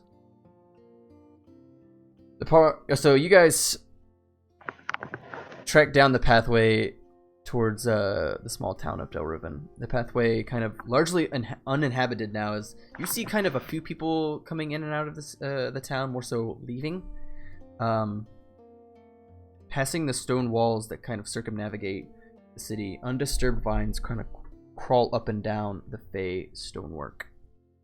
Through double iron wrought doors that come to a slightly open entryway, just enough so that the carriage can come in and then Aurelius, your horse, can come in. So it's almost a tight squeeze, but you're able to make it in. Looking left, you see a few residential houses. Just kind of like a young human kind of peeling potatoes off to the side. And to your right, more so larger residential houses with a noticeably larger building. Hi. Nick? Nick? Yes, I'm here. Alright, you had an echo. Yeah, my fucking headset got unplugged. You're good. But yeah, to your right, more residential houses and a larger stonework building that you can only presume to be like a tavern or inn of some sorts. But the rest is kind of residential, small shops, that such. I say we go by the like a general store, get some supplies, and then get some rest at the tavern before moving on. Because from what that guy was talking about, we probably don't want to stay here too long. Kenny, this is a city called Dellriven. We are on our way to our goal, but we have to Gregor, stop here for a second. He just why do you keep talking to your horse? snorts. Why don't you? It's one thing to feed it, and like you're having conversations with it. You're worrying me. Aurelius speaks You up. can talk to your horse? Yeah, I don't think that's really normal there, Gregor. I don't know if that's a thing. Your horse People probably talk just isn't- people talk to their animals, but not to this extent. Your horse just probably isn't smart enough. What does that even mean? You have a stupid horse. I- Right, Kenny? Elowen pipes up. And I thought turning into a spider was weird, but yeah, talking to your horse? look, man. If it comforts you, that's fine. But it just maybe don't do it You around must have a everyone. stupid me, Kenny. So, the best place to kind of put your horses would be just in front of the tavern inn, unless you want to kind of bring them further in to the town. However, the pathway does narrow and kind of would be. Is there like a stable we can put it at to make sure that it's getting taken care of as opposed to just sitting outside for everyone? There's not necessarily a stable, more so just wooden posts, kind of. Gotcha. So there's no like stable hand that'll take care of it or anything like that. No. Okay. Well, I guess we'll just leave it outside. I just don't want. You know what I mean, right? Like. Yeah. Like you could. Okay. But so you go over to the small area in front of the inn/tavern, and moor the horses up as best as you can. Put the cover over your carriage more so than it normally would be to kind of stop any purveyors from stopping and looking in. Stepping off the carriage, voices begin to fade into the foreground. Not just voices of a few, but voices of many growing louder and further into town. Sounds of people yelling, noticeably louder voices. A noticeably louder voice over the rest begins to speak in a language that you can't quite pinpoint, but it's not like an unknown language. It's just kind of muffled in the distance. And it's coming from further into the town. Okay. There's still people kind of like walking to and fro, going about their business. A few people here and there, mostly Eladrin elves. Okay. Yeah, I say we just fill up on supplies like rations, if anybody needs arrows or anything like that, and then get to a tavern or an inn, so we can kind of rest before we move out. So inevitably kind of making your way through the town to get to a general store, you're kind of forced to lead down the pathway to this growing I guess mass of voices, encrusting around an orange terracotta style tile roof, I guess, which a lot of the other houses and buildings have adopted. You see townspeople coming together below the local gallows. Some throwing objects, others throwing just straight words. As a fair-skinned, red-haired Eladrin elf is making his way across the stage. They're trying to. Unfortunately, there are various guards posted on the gallows and kind of lining the bottom. Like a riot style almost. Kind of keeping people away. It's not currently a riot. Like the people aren't dumb and bringing. No, but they're like lined to keep a separation. Yeah, absolutely. Just in case things get out of hand. I mean, as the Eladrin coming out of the city had told you, they were hanging a person that had killed the Lord of Dellriven. So these townspeople are noticeably big angry. Angry, yeah, the big angry. This red-haired Eladrin, as he's making his way across to the gallows pole, adorned with dark green rags, very obviously malnourished. His hair, not long like a typical elf, almost kind of really cut short as if with like rusty scissors, very disheveled. Behind him stands a guard, 6 foot, kind of full plate armor, helmet. Below him, more guards lining the stage, like I had said, garnished with ornate steel weapons. So very obviously kind of the first line of defense against this any sort of ensuing riot that could come. Chaos.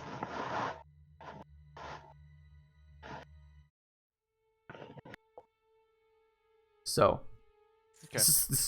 this is the picture that is kind of being painted. I'm gonna kind of sit at the edge of the crowd, not near anybody, but kind of like just observing from a distance. Just kind of watch and listen. Okay. A few moments later, the guard and the prisoner turn to the audience below. What the fuck is that noise? I'm cleaning a pan. Oh, Jesus Sorry, Christ. I'll mute my mic. Are you good? Okay. A few moments later, the guard and the prisoner turn to the audience below. Nicking his pants. The guard brings out a scroll, flips up his helm, so that you can kind of see his eyes, nose, and somewhat mouth area. He unravels the scroll as these patrons below are still hurling words and being extremely loud. The guard speaks with a bellowing voice to kind of overcome the rest of everybody. And as soon as he begins to belt out words, the crowd kind of dies down. Fingold Oleren Ferran, you stand here before the gods, accused and convicted of the murder of Eldir Sosalis, Lord of Dellriven, third of his name. The crowd below, the volume starts to rise. The guard puts away his scroll, almost as if going kind of off script. And as soon as he belts out again, the crowd's murmurs die down. As we speak, our Lord is being transported outside the town to the capital city to be buried alongside his father. God's bless. The estate owned by Mr. Ferran shall perish in the coming hours, leaving no trace of him or his wild conspiracies in the Feywild again. And the crowd begins to roar once more, some hurling food. Roar. The guard who had just read out this this passage turns to the other guard down at the other end of the gallows. This guard walks over and drapes a loose sack halfway across the halfway around the head, so it's just basically showing his face as he's about to kind of cover the entirety of his head. The guard that had belted out the passage turns to this Fingold Ferran character who's about to be hung. Any last words, Fingold? And the crowd at this point, still yelling, not really caring about much of what he has to say. However, he does try his best to belt out his turn to speak. I stand before the gods, innocent and framed. The ladies and lords of the Feywild, along with many others here, are all susceptible to the Daewin initiative. Murmurs among the townsfolk begin to flutter throughout, and the guard who initially gave Ferran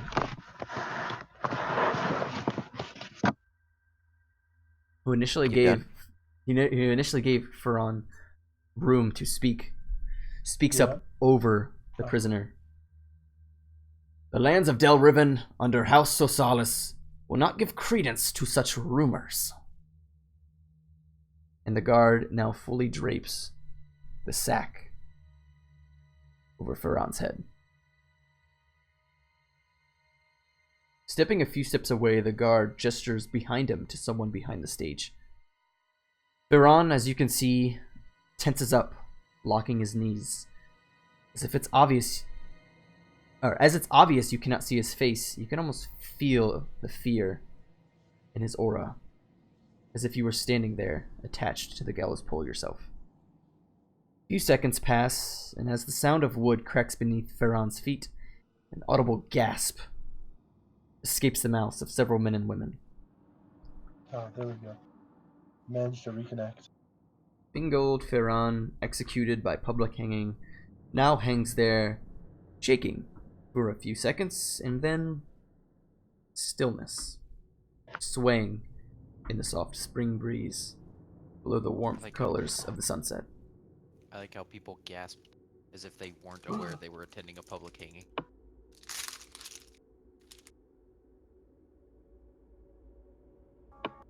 Well, that's the end of that business. Show's over! Was it just me that was sitting Disperse! The guard bellows out to the rest of the people, and the crowd people very quickly disperse themselves. Hey, Ryan. Reconnect. Was I the only one of the party that was watching? Or No, everybody was watching. No, we were all everybody watching. was? Okay. I'm gonna turn to fucking Magnus. Like, any of that mean anything to you? You've been around the Feywilds longer than we have. Fingol, Ferran, Deo in initiative. Yeah, that part in particular. I do not know. I have not been to Dellriven in some time. Interesting. Okay. Just thought I'd ask. I do believe that this man was basically the right-hand man to Lord Sosalis. Why he would kill him, I do not understand. Power gain, maybe? Possibly. I'm unsure. I do not know the politics of this land. Possibly.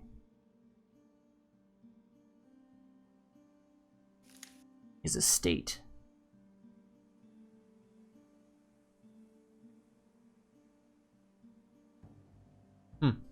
Might be some clues there.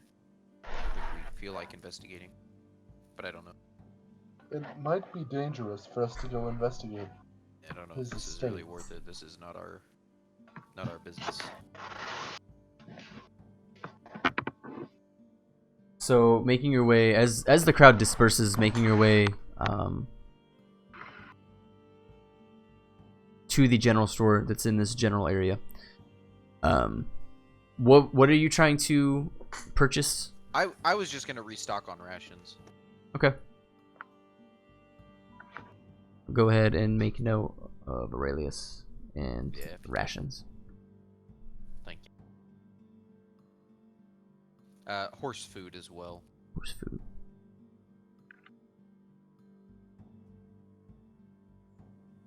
Gregor, did you need to purchase anything at the general store? I already have food for Kenny. What about And food food for for me. Gregor? Yeah, what about food for Gregor? Gregor has food for Gregor. Alright, the rest of the party is gonna purchase some rations. I feel like I'm losing my voice. Shit. It's always fun.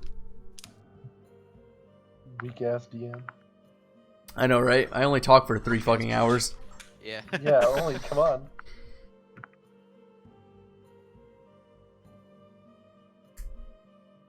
I ran out of regular bread, so I'm using fucking hamburger buns to make grilled cheese right now. What a legend. I want to see if I can buy some fancy wine. Some fancy Feywild wine. Fancy Feywild wine. I thought you already bought some at the last tavern. No. You had gotten like I think a glass or something. Oh wait, Yeah, no. to drink. He bought wine before we left because he wanted to trade it. For wine here. Yes, I remember. That too. That as well. I do remember that happening. That's what I was thinking of. Gregor, making your way to there's no sort of local vineyard, I guess, around here. Your best bet would probably just head to the tavern.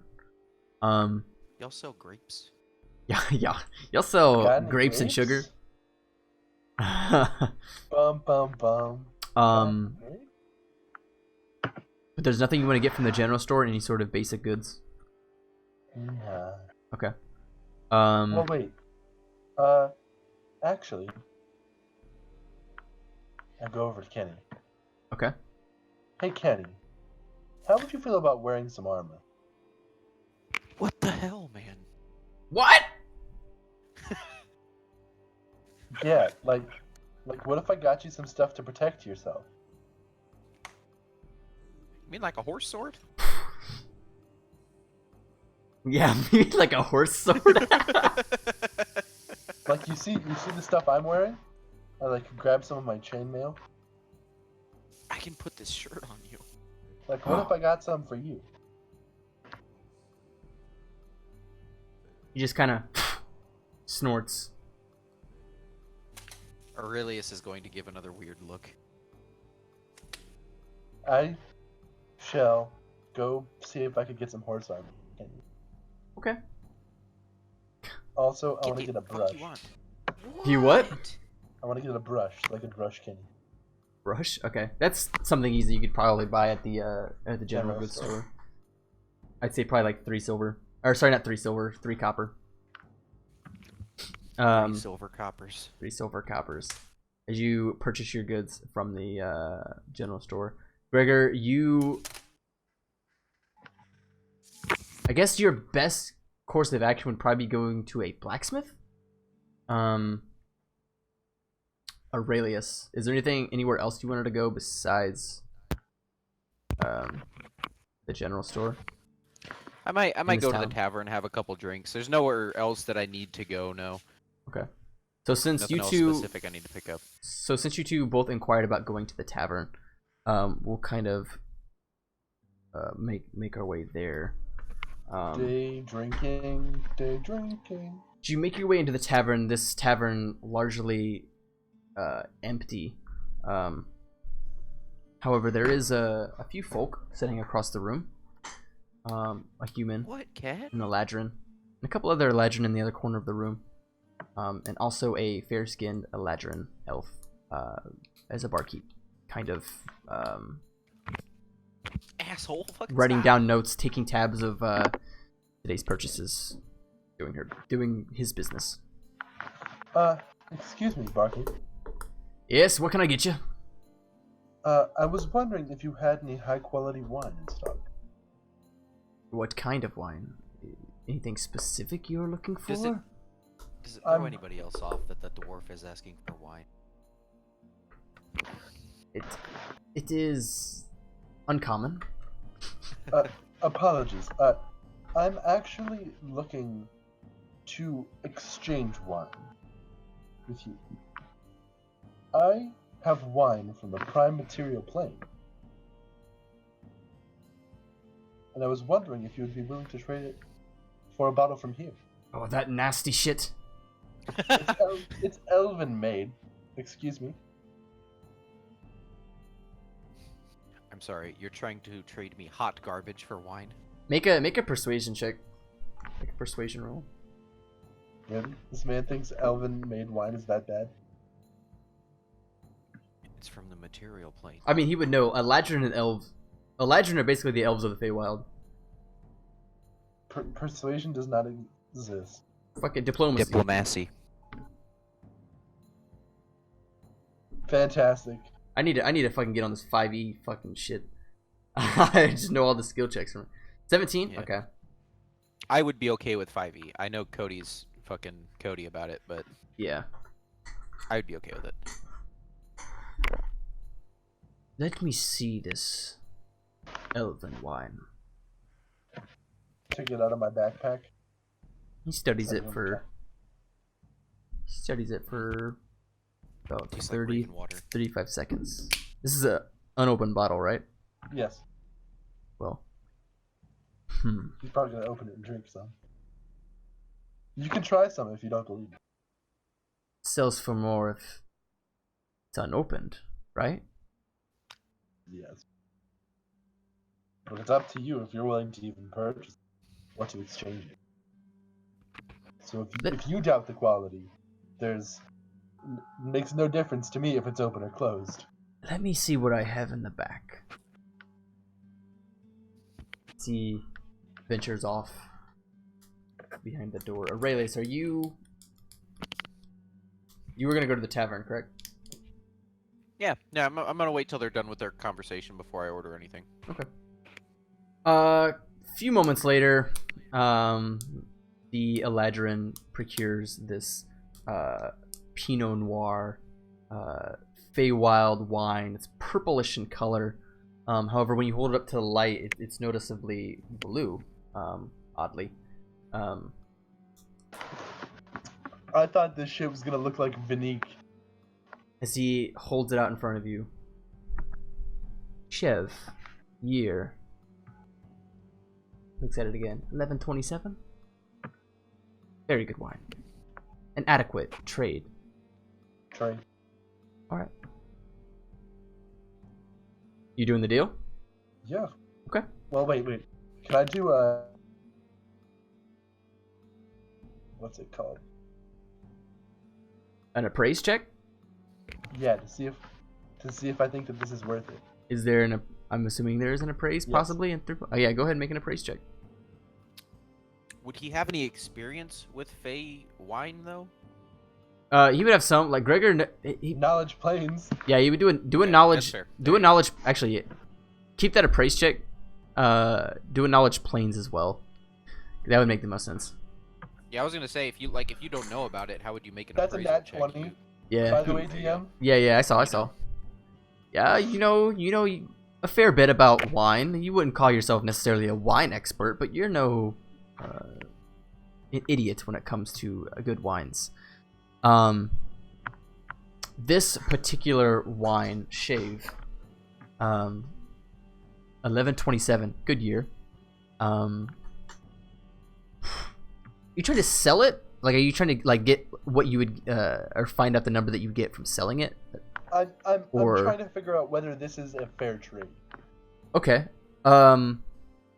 So you had bought the wine on the prime material plane for how much again? Was it like 80 or 90 or something like that? Yeah, I would assume. Okay, I think it was like 70 to 90, something like that.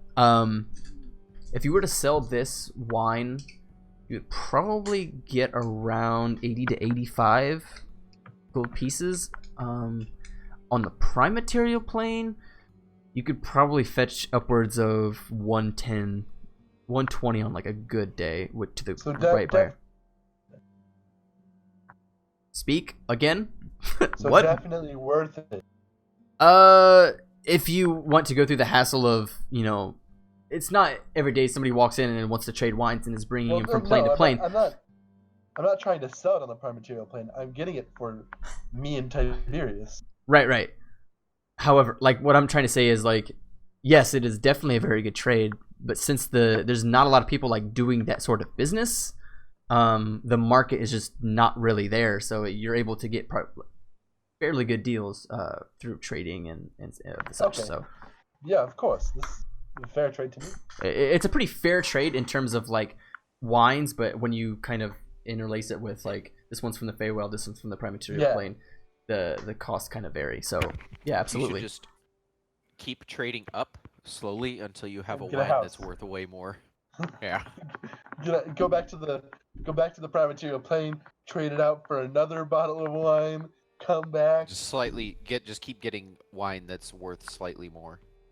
In time, it's very possible, depending on your luck. And yeah, Yeah, Ryan, I swore you were gonna tell me.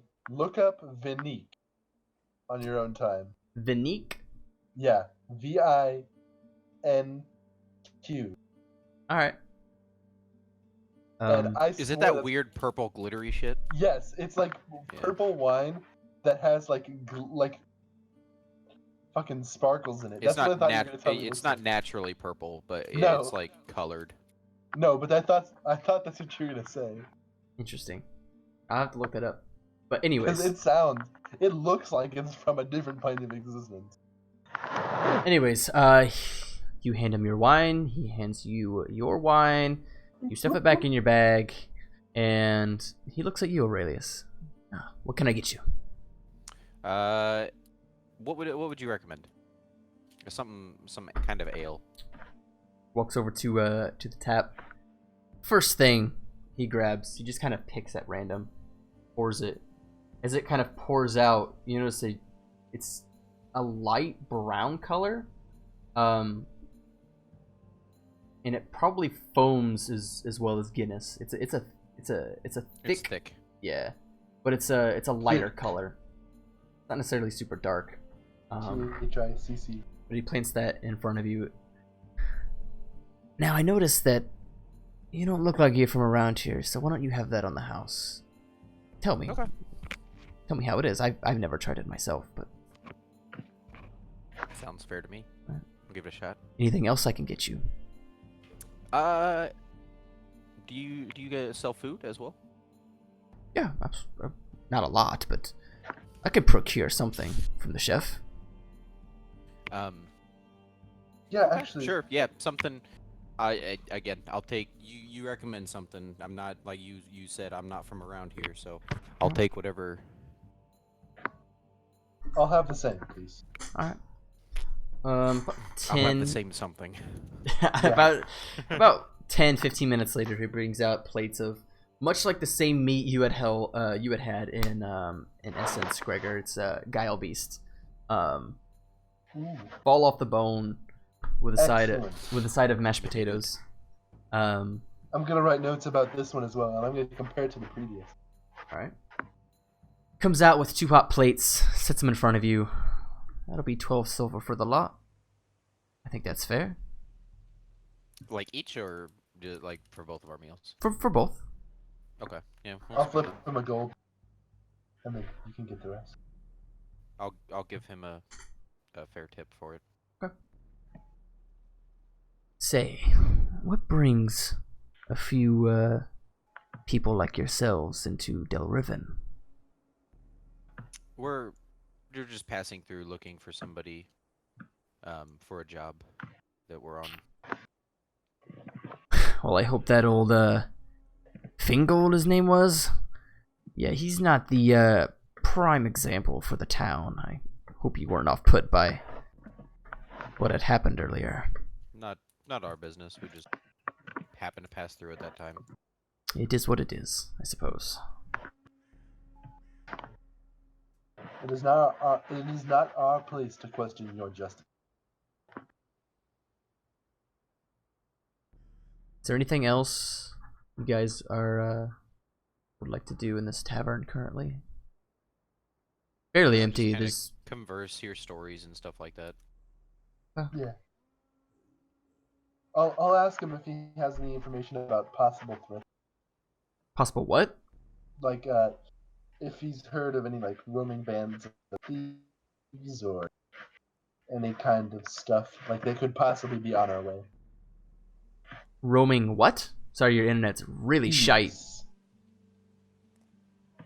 Thieves? Thieves. Or monsters, you know? Oh, so like, kind of like how you guys went out and killed the ogre of Regoport. Shit like that. Like, no, but like things Just that things could to be a look threat out to us for. while we're traveling. Oh, okay. I'm on the same page. Like more timber wolves.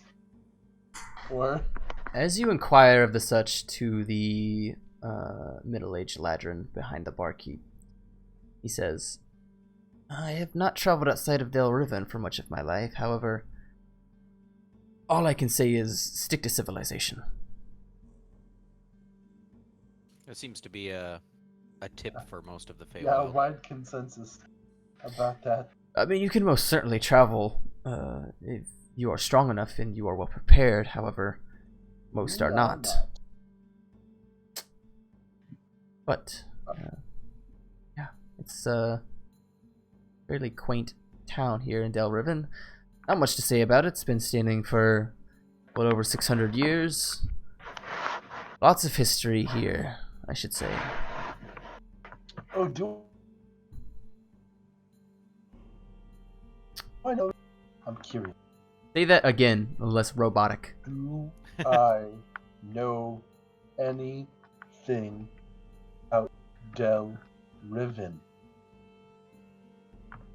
Make a knowledge planes check. I'm just gonna have you do a lot of knowledge planes checks just because your bonus is simply so high.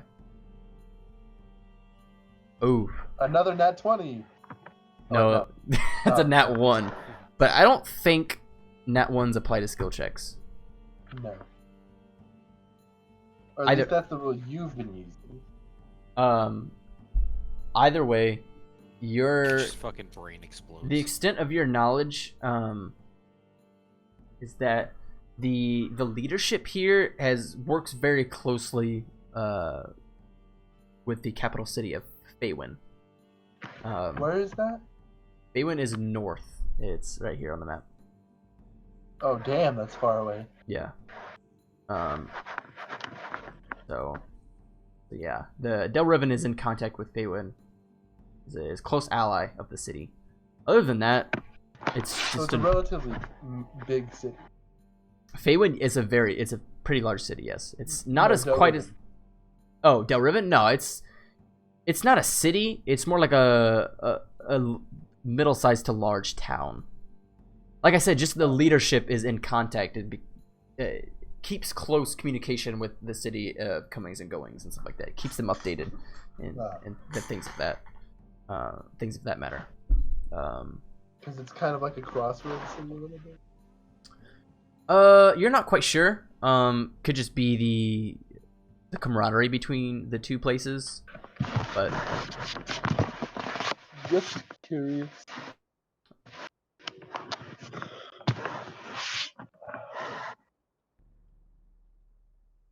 That's it. okay. But yeah, other than that, it's just a normal Feywild town.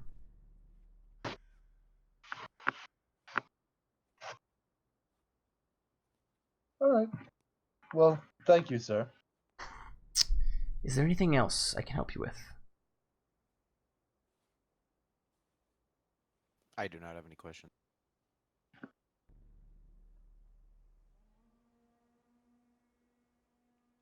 No. All right then. How is that ale, by the way? Nick, you Yes. it's not terribly bitter. It's got a slight sort of sweetness to it. Like, you're coming to realize that most of the things in the Feywild have a slight sort of undertone of sweetness in it, and that just comes with the nature of the Feywild. However, it's not terribly, I guess I should say, it's not terrible. Like dark chocolate. It's not awful. It's decent. Great. Now, Bitter but sweet. Dark chocolate. call to me if you need anything else. I shall get back to business. Yeah, for sure. Good day. Kind of walks over and continues counting the money from the day's purchases. Okay, to the blacksmith. All right. Aurelius, do you go with or? No, I'm just gonna stay at the tavern. I don't have a need to go there. Okay. Gregor, as you make your way towards the blacksmith, kind of over by where the general store was, you manage to find a small hole in the wall establishment with some anvils outside, to which you can only presume is a blacksmith. And as you walk in, you see this burly dwarven figure. However, this dwarven figure is much different than like a prime material dwarf. He's slightly taller and more muscular than like thick, I should say. He's just got slight differences between him and a normal prime material dwarf. But well, I'm slightly taller than a normal prime material dwarf, because those which are slightly shorter than mine. yeah. So we're close in height. But as you walk in, you can kind of see the walls lined with various different types of armor and blacksmithing tools. Like I said, this place isn't very large. However, for the space that he's working with, he manages. Does he know the dwarven handshake?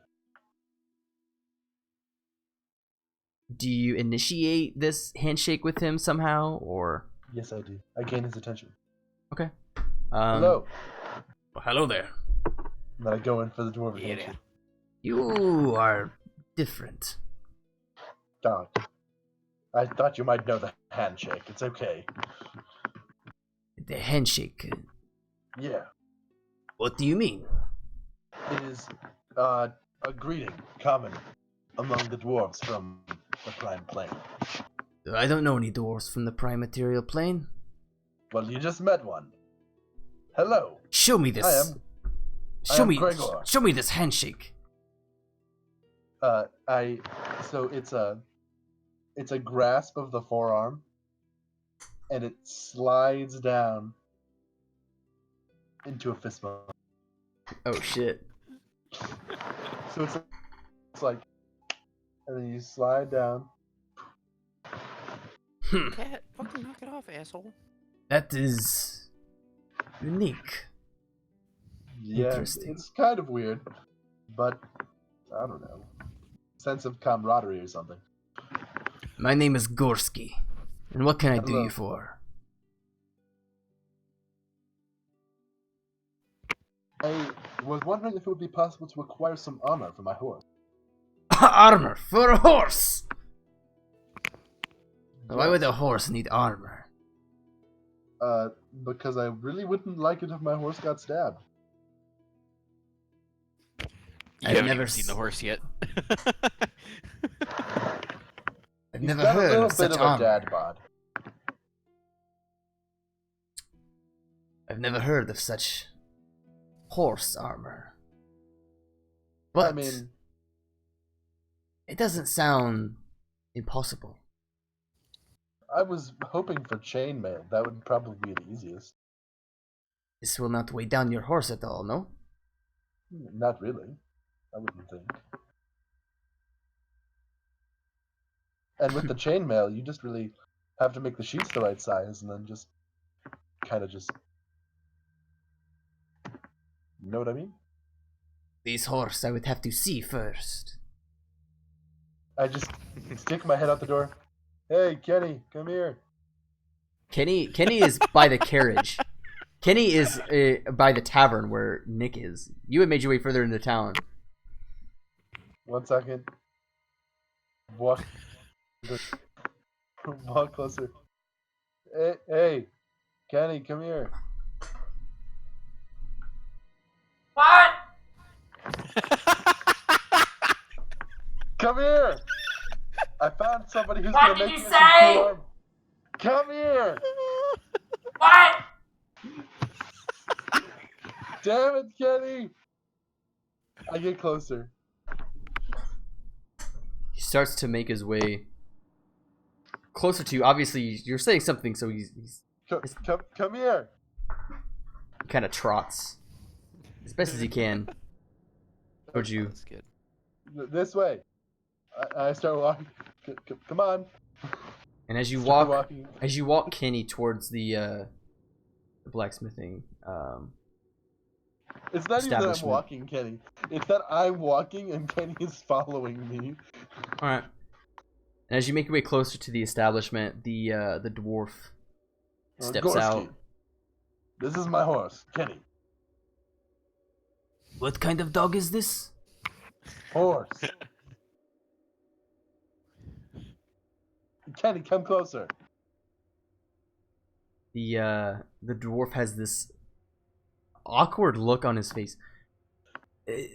That is not the horse I've never seen a horse like that. I apologize. Yeah, I know. Kenny's a little bit strange, but Kenny's my friend. His might cost a little bit more than what I'm Yeah, I know. estimating. He's large. No, your horse is round. Rotund. Your horse is cylindrical. He's an absolute unit. You give me a week, maybe a little This less. is the ideal form of horse body. This is what all horses should aspire to. Oh, a week, you said. A week at most. Oh, I wish I could assist you. But I wasn't trained when I was younger. Well, Oh. How much would it cost to commission? you said chainmail. US dollars. Yes. I thought it would be easiest. Wouldn't require really very precise measurements.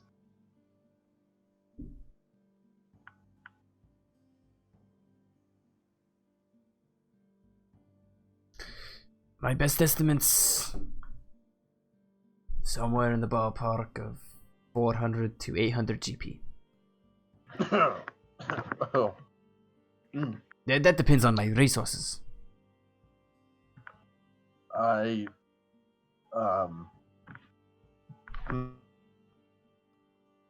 one moment, let me check something for a second. Pull up my online banking. Yeah, let me pull up my bank app.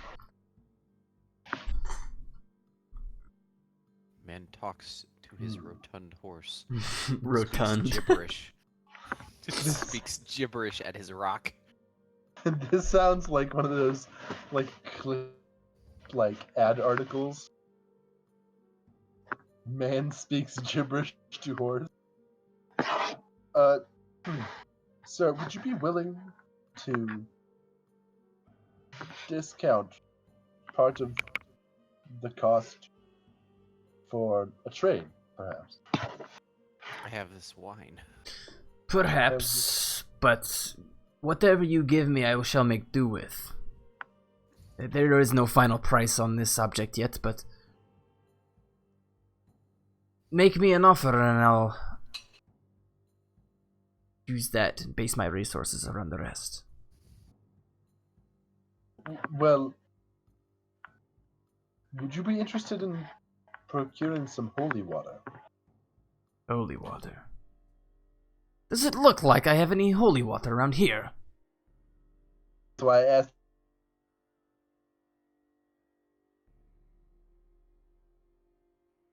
Did you died? I think he died. No, Raptor, there is no holy water in these parts. Make you some. Nick. Can you not? Okay, I was gonna say, can you not hear him as No, well? I can hear you. You, I can't hear. Can you... Okay, That's- I was gonna say. Okay, there he is. That's why I asked if you'd like some. Why would I want holy water? I don't know, it's just an offer. I deal with money. Now. 400, 500, 600, up to whatever you like. I'll make Well, do. I only have 419 GP.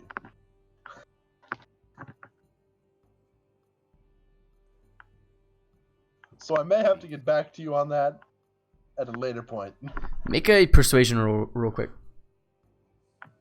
Kitty, kitty, kitty. Hey, asshole! Stop doing that.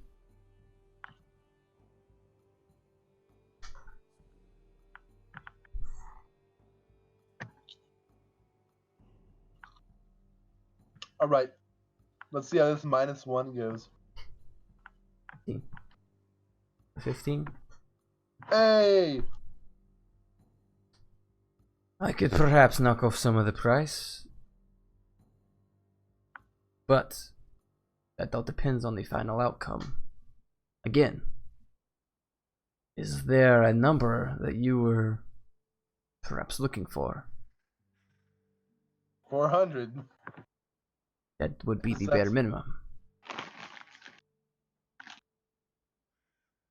I think the best option perhaps would be for me to come back to you at a later point, where I could provide you with perhaps ingredients that you could use to improve the armor or some more income to spend.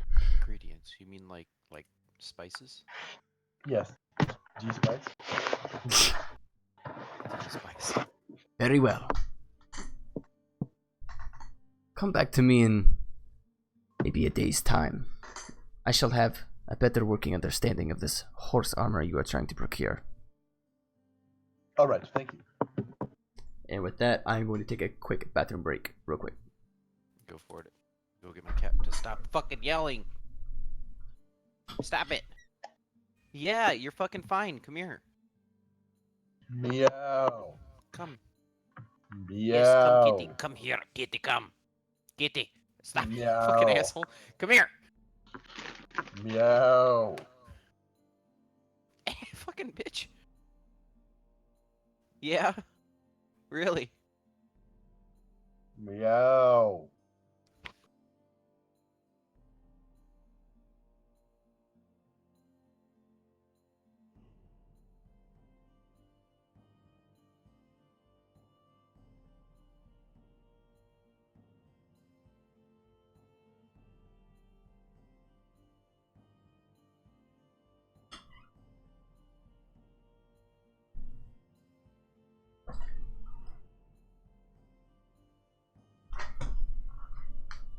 Okay. Everybody still alive? Yep. Yeah. Alright. So, Gregor, do you make your way back to the tavern? Is it also an inn? Yes. Then yes. Okay. As you make your way back, you find Aurelius. Same as before. You'd only been gone probably about 30 minutes. But as you make your way towards the tavern, you're met up again with Magnus, who is currently standing beside the carriage, eagerly kind of looking around for a familiar face. And as you come up and greet him, he begins with, Gregor, I have a feeling about this Fingold Ferran character. Did you go investigate without us? No, not yet. Of course I would never do such a thing, but I feel Right. like I might have heard that name before.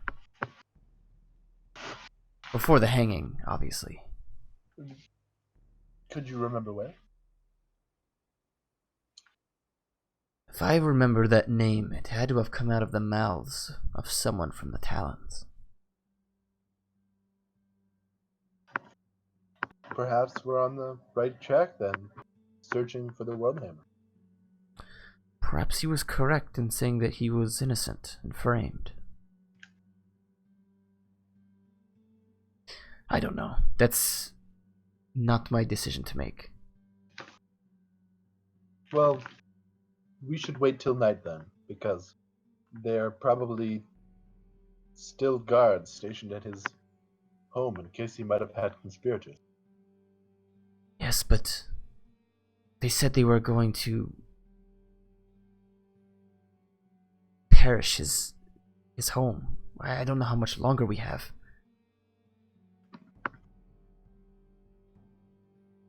It's your call. All right, come to the tavern. Aurelius is there as well. We'll grab a drink and decide on our plans.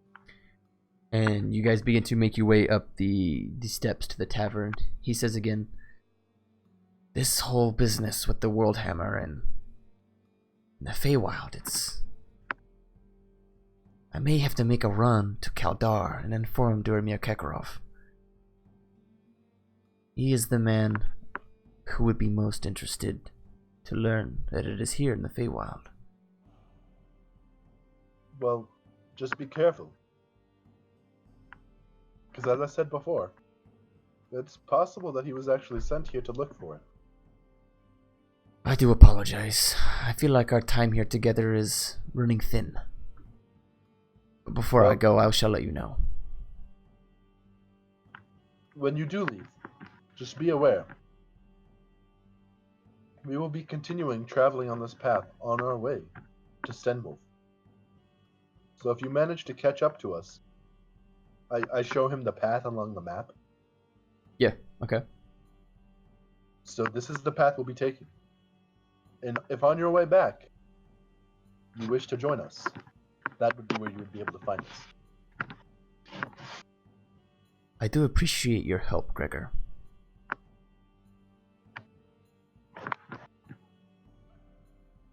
Of course, no problem. But let's discuss with Aurelius and see what he thinks. Stepping through the tavern door, Aurelius, as you look to your left, Gregor and Magnus now presiding, silhouetting kind of into the establishment from the outside.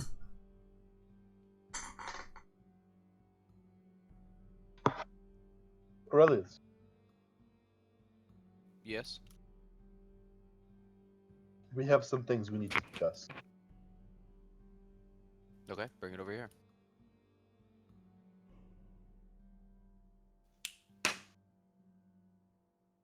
We go sit down. Fucking cat.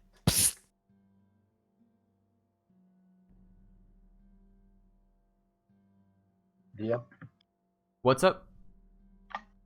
we go sit down with him. Of course, of course. I thought you two were having a conversation, my bad. Oh, yeah. And Cat. I'll be right back. so, Aurelius, Oh, hold on. Fucker, knock it off. Nick has to go kill his cat. No, it's okay. Okay. She's trying to get in the fucking closet. Like she's too smart for her own good. It's annoying. why don't you just let her in the closet? Because I don't want her fucking getting on all the clothes that are in there. Well, don't have on the floor. Anyway. So,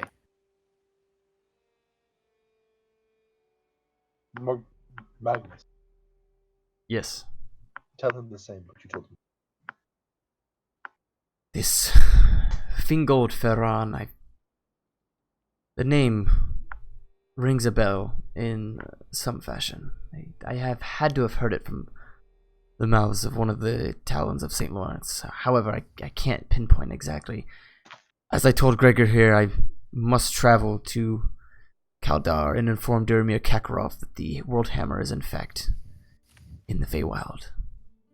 And as he kind of leans in closer to you, because he's beginning to realize that he is talking somewhat loudly, begins to speak more softly and directly at you, Aurelius. Mhm.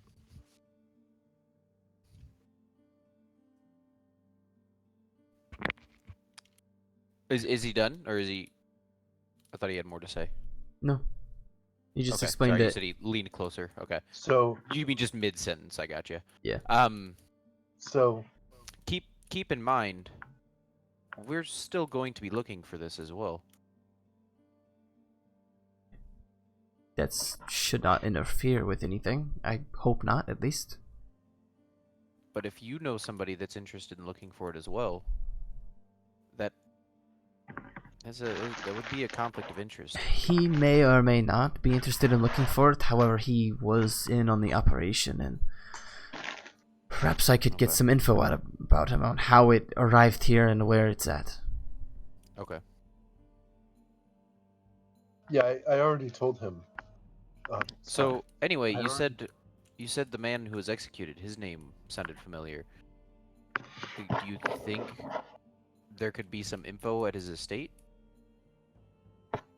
That would be the only place to look, unless you're trying to break into Lord Sosalis's keep, which is probably a bad idea. Well, if we don't find anything at his estate, that might be our only option.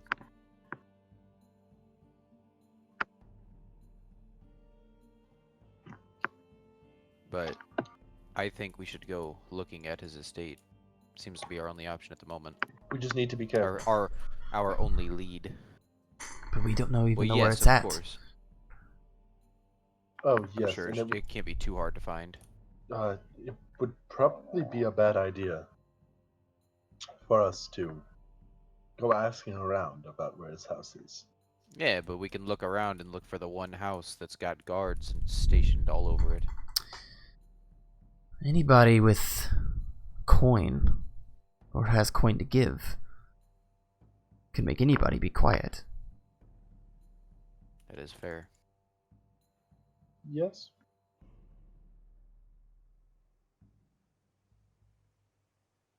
It's up to you. I think it's our best lead at the moment. All right. I think that it would be best for you to actually take lead on this, Magnus. I'm not the best people person. Well, though it may seem like the best idea, I'm afraid by the time you guys are making your way to his estate, I shall be on my way to Kaldar. I must leave soon. Oh, This information is important to me as it is important to Durmir. Let me see what I can get out of him as quickly as possible. all right. If you need to leave now, that's fine. We'll see what we can do on our end.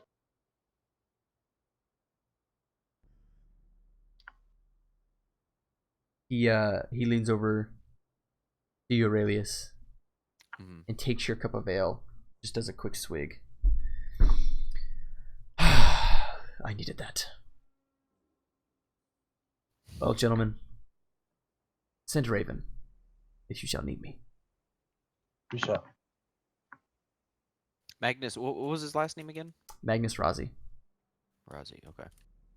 What was his I'm gonna other write that down title? somewhere. His original name was Zypher Raould. On the Prime Material plane, he adopted Magnus Razi on the in the Feywild to kind We of should keep mask track his. of that one too. Yeah. Put that in your notes, because it'd be easier for you to than it would for me to write that down in this app for my phone. So put that in your notes section, both names.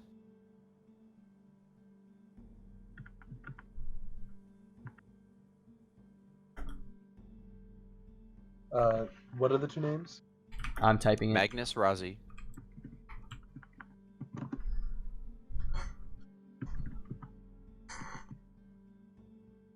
I sent it on I see. Roll20.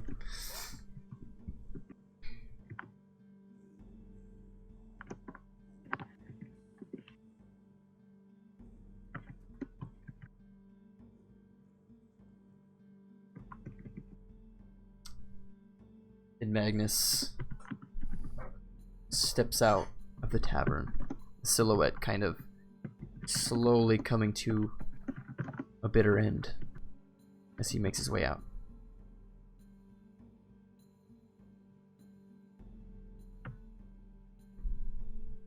All right. How do So you where guys do want to we tackle start? this situation? Well, I'm gonna kind of take a just look around town essentially first to kind of see if we can visually tell which one is his. Again, based on like if there's any guards stationed outside, anything like that. Okay. So you guys kind of make your way out and Yeah, we'll just exploring. explore the town a little bit. Yeah, essentially. Making your way around the town, probably a good 40-45 minutes pass, and there's no really particular piece of land that's out of the ordinary. So I would say you're probably not able to quite pinpoint a particular house that could belong to Ingolfra. Nothing looks like it's locked down or on guard. Nothing is guarded. Nothing shows any signs of surveillance.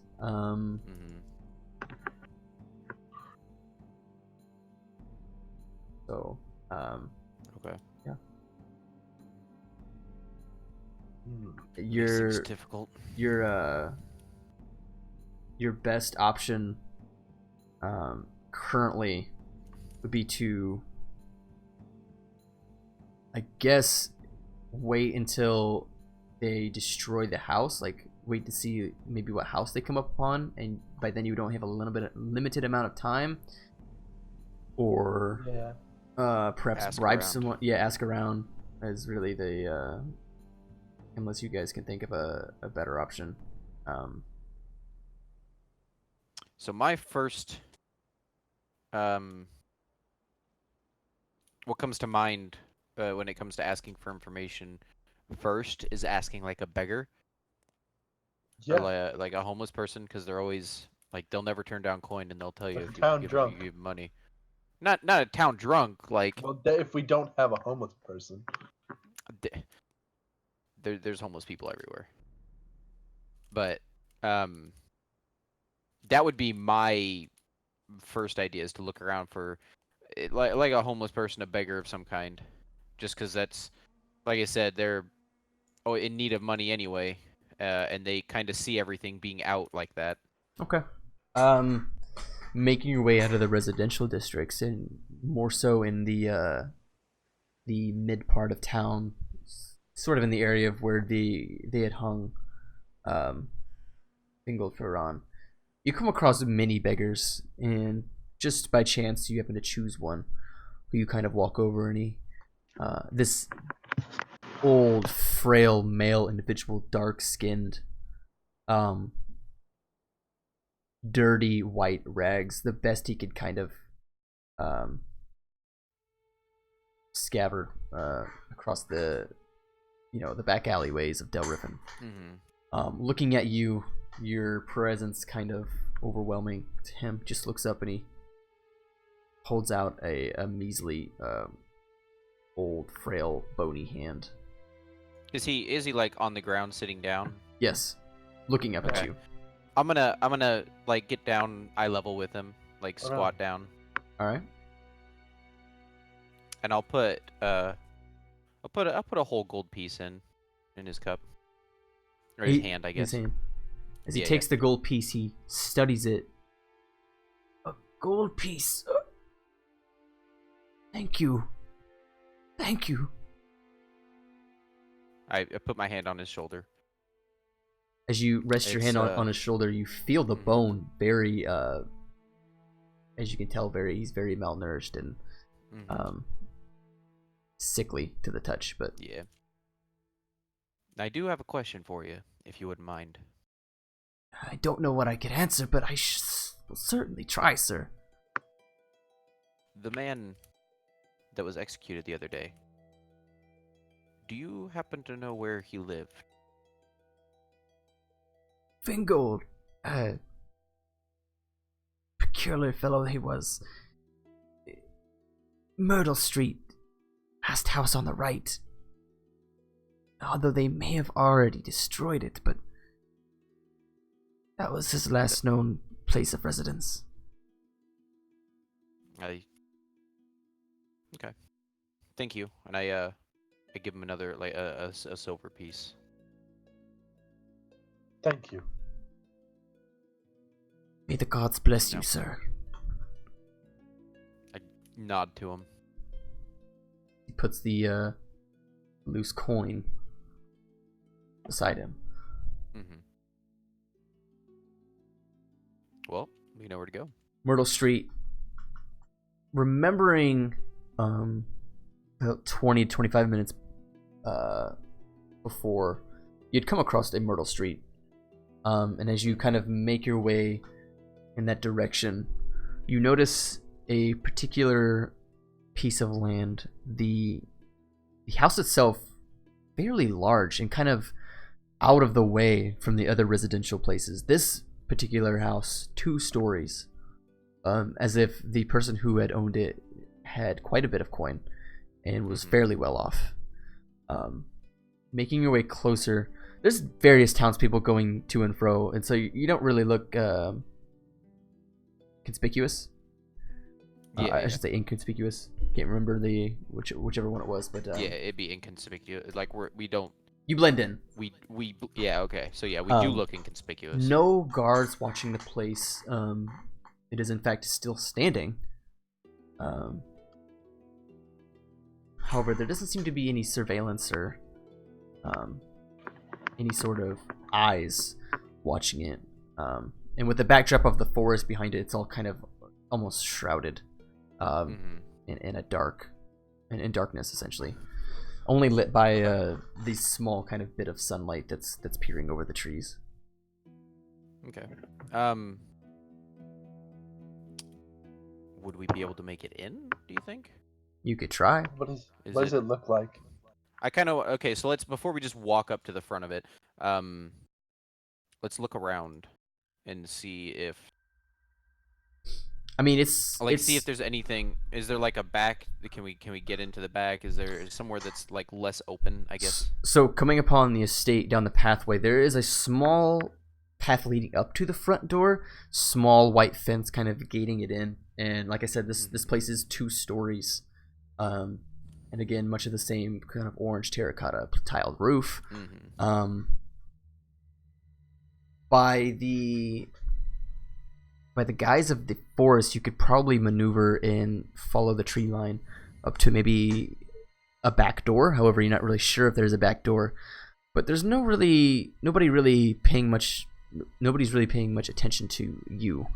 Okay. People are just going about their business, and if you were able to kind of maneuver in there, you could probably get around to the back fairly quickly and easily. Yeah, let's do that as opposed to just trying to walk up to the front. Okay. Making your way further down the path, kind of hitting the tree line, moving into it, and making your way to the backside of the house. You look around. I'm just gonna let him handle that. Okay. Because I have a -6 to stealth. Okay.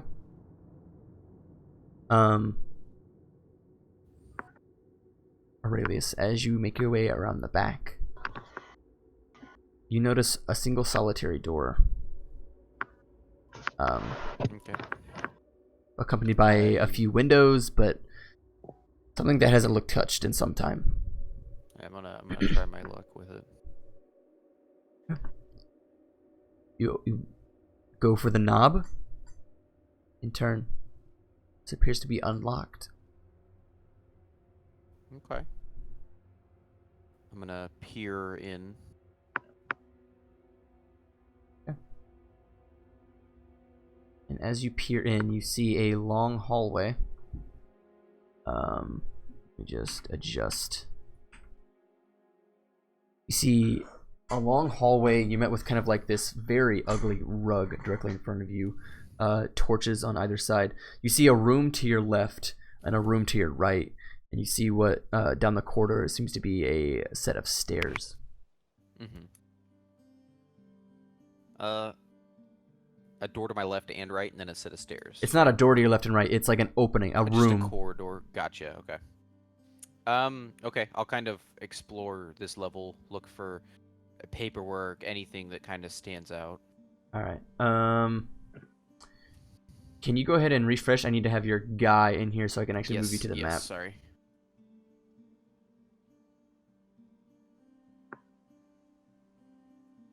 Does that do it? Yeah. There we go.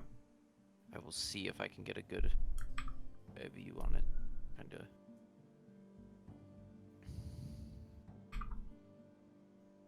As you step in, this is what you're currently seeing. Okay. Let me see. Yeah, leave it to Raptor to just give the dude who only has the phone to do this. Yeah. I can't. I know I'm not the stealthy person. This is a bad idea. Neither is Aurelius. Yeah. She doesn't. The fucking hulking mass of muscle.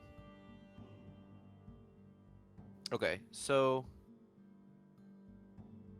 Oh, this is tough. I'm I'll just go gonna left watch first. out the street. I'm just gonna watch out on the street to see if any guards start. You know. Yeah, I'll As go to the rest of the left party, first, yeah. Aurelius, and for you, Gregor, as the rest of the party is kind of looking around, Aurelius speaks up. Someone should go in there with him. Only one of us needs to look after the front. Eloy. Would probably be best. And Elowen for goes, you to go with them. I mean, alright. Sounds like Cody. I'll give some sort of signal. I'll go in if I have to. If anything should happen on the outside. Wait, who? I was telling Elowen to go in. Rap, I don't think we need to worry about stealth. Like, I don't think anybody's in here. Yeah, that doesn't mean I'm not going to worry about it. Because they said they're going to whatever. Hang on, property. Megan's calling me. Hello? Do you wish to Yes. go in, Gregor? Are you still staying outside? I'm going to stay outside. What?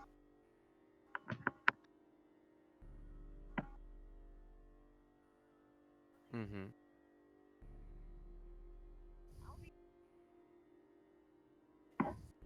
Just call me when you're here. Okay, me too. Bye. Okay, I'm back. Aww. But you fucking kiss girls, faggot. Wow. Good.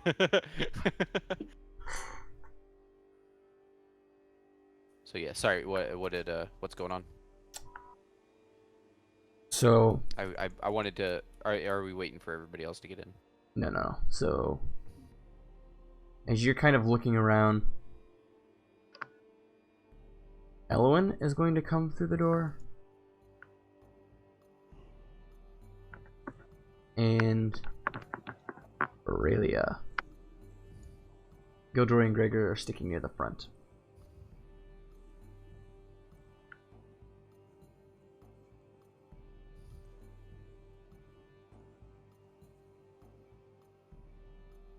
Is there any particular place that you would like to move?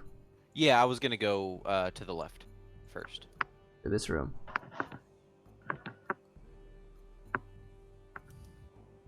So it looks like there's a table over there. I'll go investigate that, see if there's anything on it. Yeah. making your way to the table is various scribblings, pictures, various drawings. As you skim through, no sorts of keywords are popping out, such as like Worldhammer, Talons of St. Lawrence, anything of that sorts. As you just do kind of a quick scan, nothing appears to come up. Okay. Nothing else really stands out in this room, does it? Is that a bookshelf or what is that? Yes. On the... Yeah, that's a bookshelf. Okay. I'll skim through that real quick. All right. Just kind of looking over the bindings of the books. It's various books on planar knowledge, demons, devils, creatures of that such.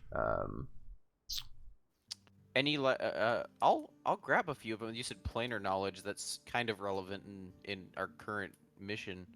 Okay. I'll take a few that seem like they would be particularly helpful. All right. So you take there's obviously a book on the Feywild. You can take one on the Shadowfell, and then what's another plane that you would like to take?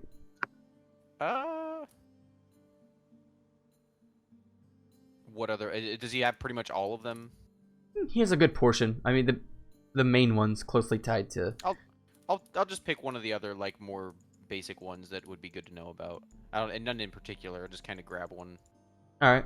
We'll just say you take one of the 9 hells. Okay, pretty popular. That's fine. That seems useful. Okay, I'm coming. Yep. Okay, so yeah, we'll do the 9 hells one. That one seems like it'll be useful eventually. All right. And do you make your way to the other room? Yeah. All right. Making your way to the other room. Elowen's kind of standing there over this what looks like to be this kitchen table with various fruits and vegetables. It just appears to be a kitchen essentially. Okay. Nothing standing out. All right, I guess we'll go upstairs. And does that appear to be the front door? The front door is technically right here, but I just had you come into the back. Yes. Okay. No, that's fine. That's what I was asking, if that was the front door that I was seeing. And as you move up, you hear Aurelia kind of softly whisper to you, "It's okay. I got the back door in the front. Go explore. Okay. See what you can find." Yep. I'll go upstairs. There's a room right here to your left. Oh shoot! It's I a didn't door. even see that. And No, it's all on the good. right, It's blocked up. I should have. That's like my job. But there's a door to your left right here, and there is a door right here. Okay. I'll go. Yeah, I'll go in this one. Okay. Give me just 1 second. I locked myself out. Of your house? Yeah. God damn Megan it, wanted Nick. me to grab her something. Good job. A+. Yeah. A++. Hey, I need you to turn around. I locked myself out. Yeah. What do you? Is she home? I'll just ring her doorbell then. Which room is she? Is she 2, 1? Okay. All right. Bye. Okay. Give me 1 sec, guys.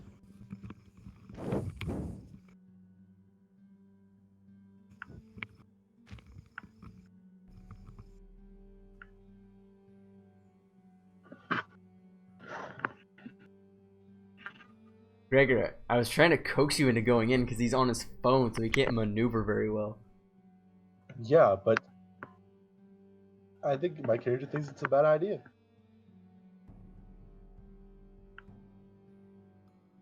I'll go in if you really want me to, DM. Nah, you're in the front. Because if the guard comes up and we're all inside, we might be fucked.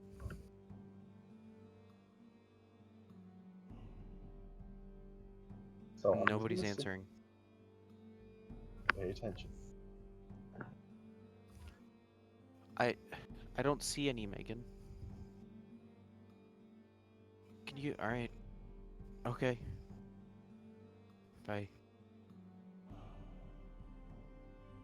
Okay, I guess I'll just have to play from outside for a minute. So. Do you want Alrighty. to... Yeah, I'm gonna go into that room. Okay. I just wanted to make sure that you didn't want to like get off for a little bit, or... No, I'm okay. I'm fine. She's turning around now, so. Okay. But yeah, I'll go in there. As you push this door open, come to what looks like a bedroom. Ooh, is that a chest I see? It is. What an amazing chest, Guinevere. Let's open. As you come up to the chest, it's very obviously padlocked with a thick iron lock. It's like a key, right? Yes, Or you would need a take key. Oofies. Okay. I'll take a look around. There's a couple more bookshelves there. See if it's in that. Is that a dresser to my right? Yes. Okay. We'll check that out and then check the other bookshelves. Okay. Going through the dresser, various clothes. You find a drawer full of various kind of scripts and scraps and such. And you mull over a particular note that is very lengthy. However, some words stick out to you. And I will go ahead and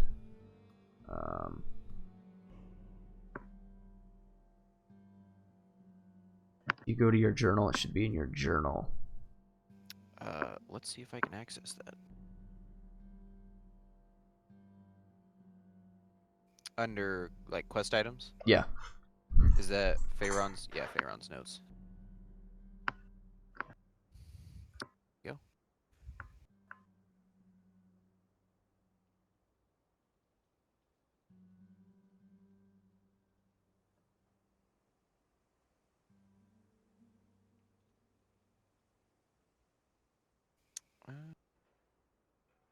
There's like a journal? Ooh.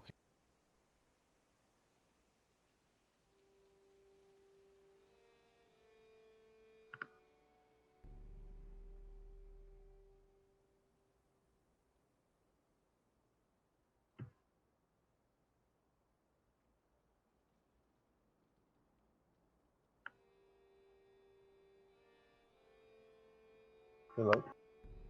I'm reading. Oh.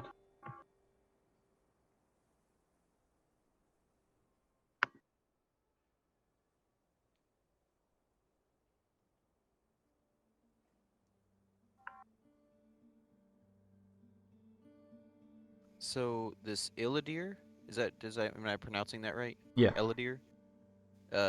He's the one that killed himself in this note? No. King Hydarus the Second, or I should say King Hydarus the First. Oh, I see. Had killed himself. The first knelt down. Gotcha. Okay, so okay, that makes sense. Yes. Okay. Who's then interesting. succeeded by his son Hydarus the Second, which is currently the king of Feywild currently. Okay. Yeah, I'll fold this up, put it in my like pockets or satchel or something. Mm-hmm. And continue on, see if I can gather anything else. Okay. Coming over to this room. Ah, nuts. There we go.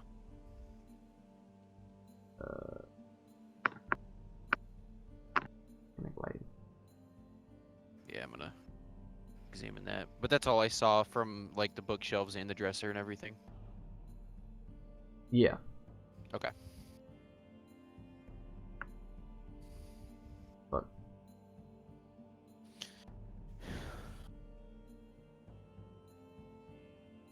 Oh, there we go.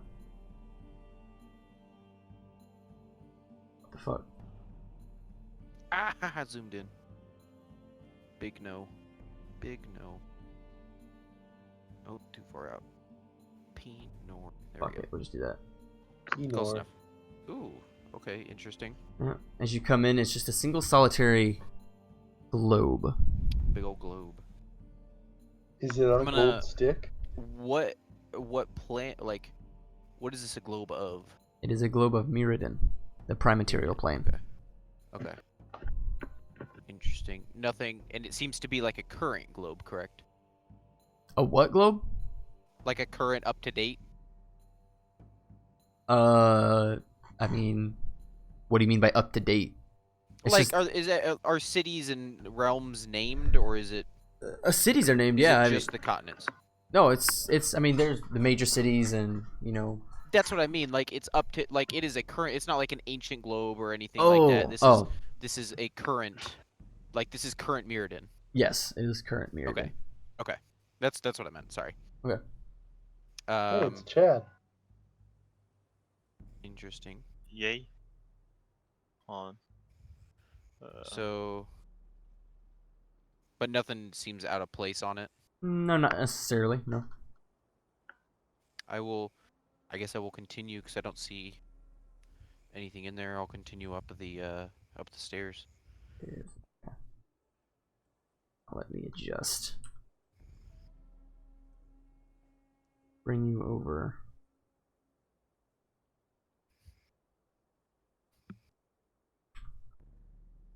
So you come up the stairwell to a very small room, and from what you can see from here is this kind of much like how the kitchen was. This is a small room that houses other kind of like a table full of cheese and bread and such, and a empty end table on the corner of the room.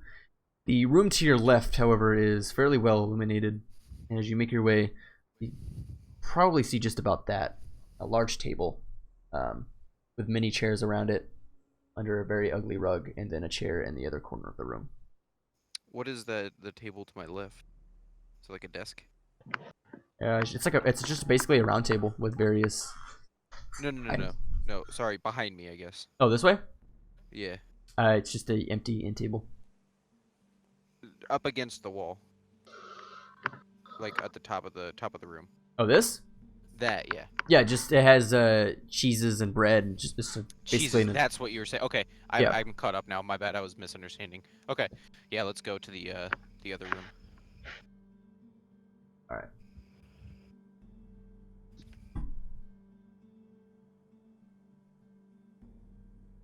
So let's take a look at that table. All right. And shuffling around the various paperwork there, you find another note. Okay. There we go. You have the longest name out of everybody. Yeah, edit to you. Yeah, I know. I'm fucking taller than everybody. Pharaon's Notes 2. Part 2, Electric Boogaloo. Open.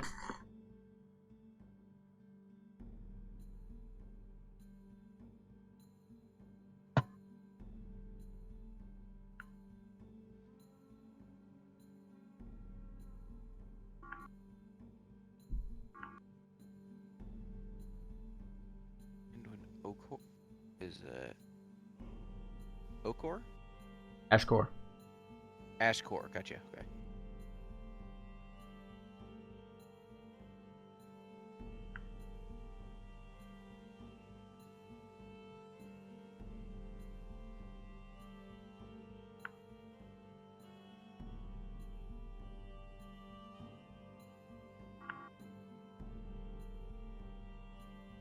Okay.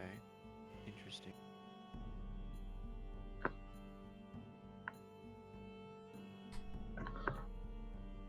Okay. I will. Oops, I just left the game. A+. Dude, it's literally actual cancer to use it from the browser like this. Okay. So, I think you're gonna have to replace me, Ryan, because all I see is black. But still? Oh, wait. It's good. I refreshed. Alright. Wait.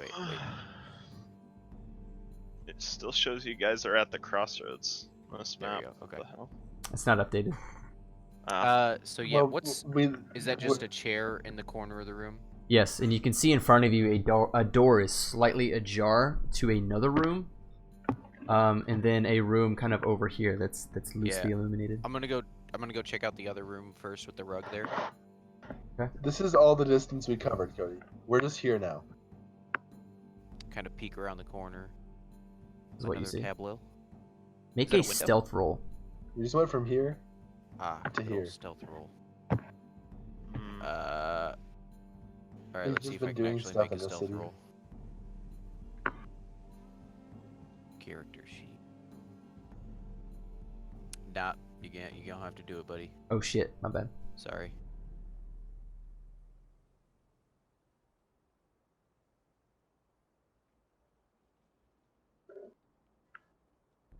Move silently. I don't remember Yeah, that I was about to shit. say it's not gonna be under that. It's gonna be under move 8. silently. Okay.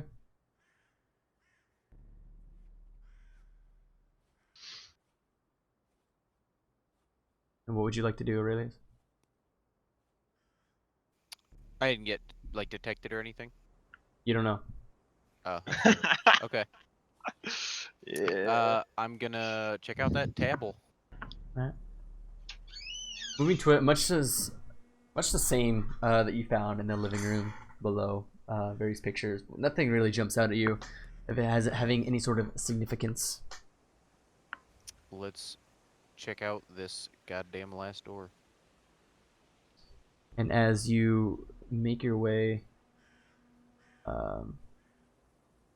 that door,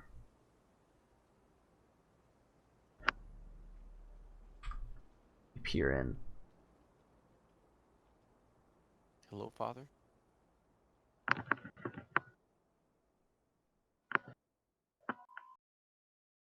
I'm gonna creak that door open. Walk on in. Okay.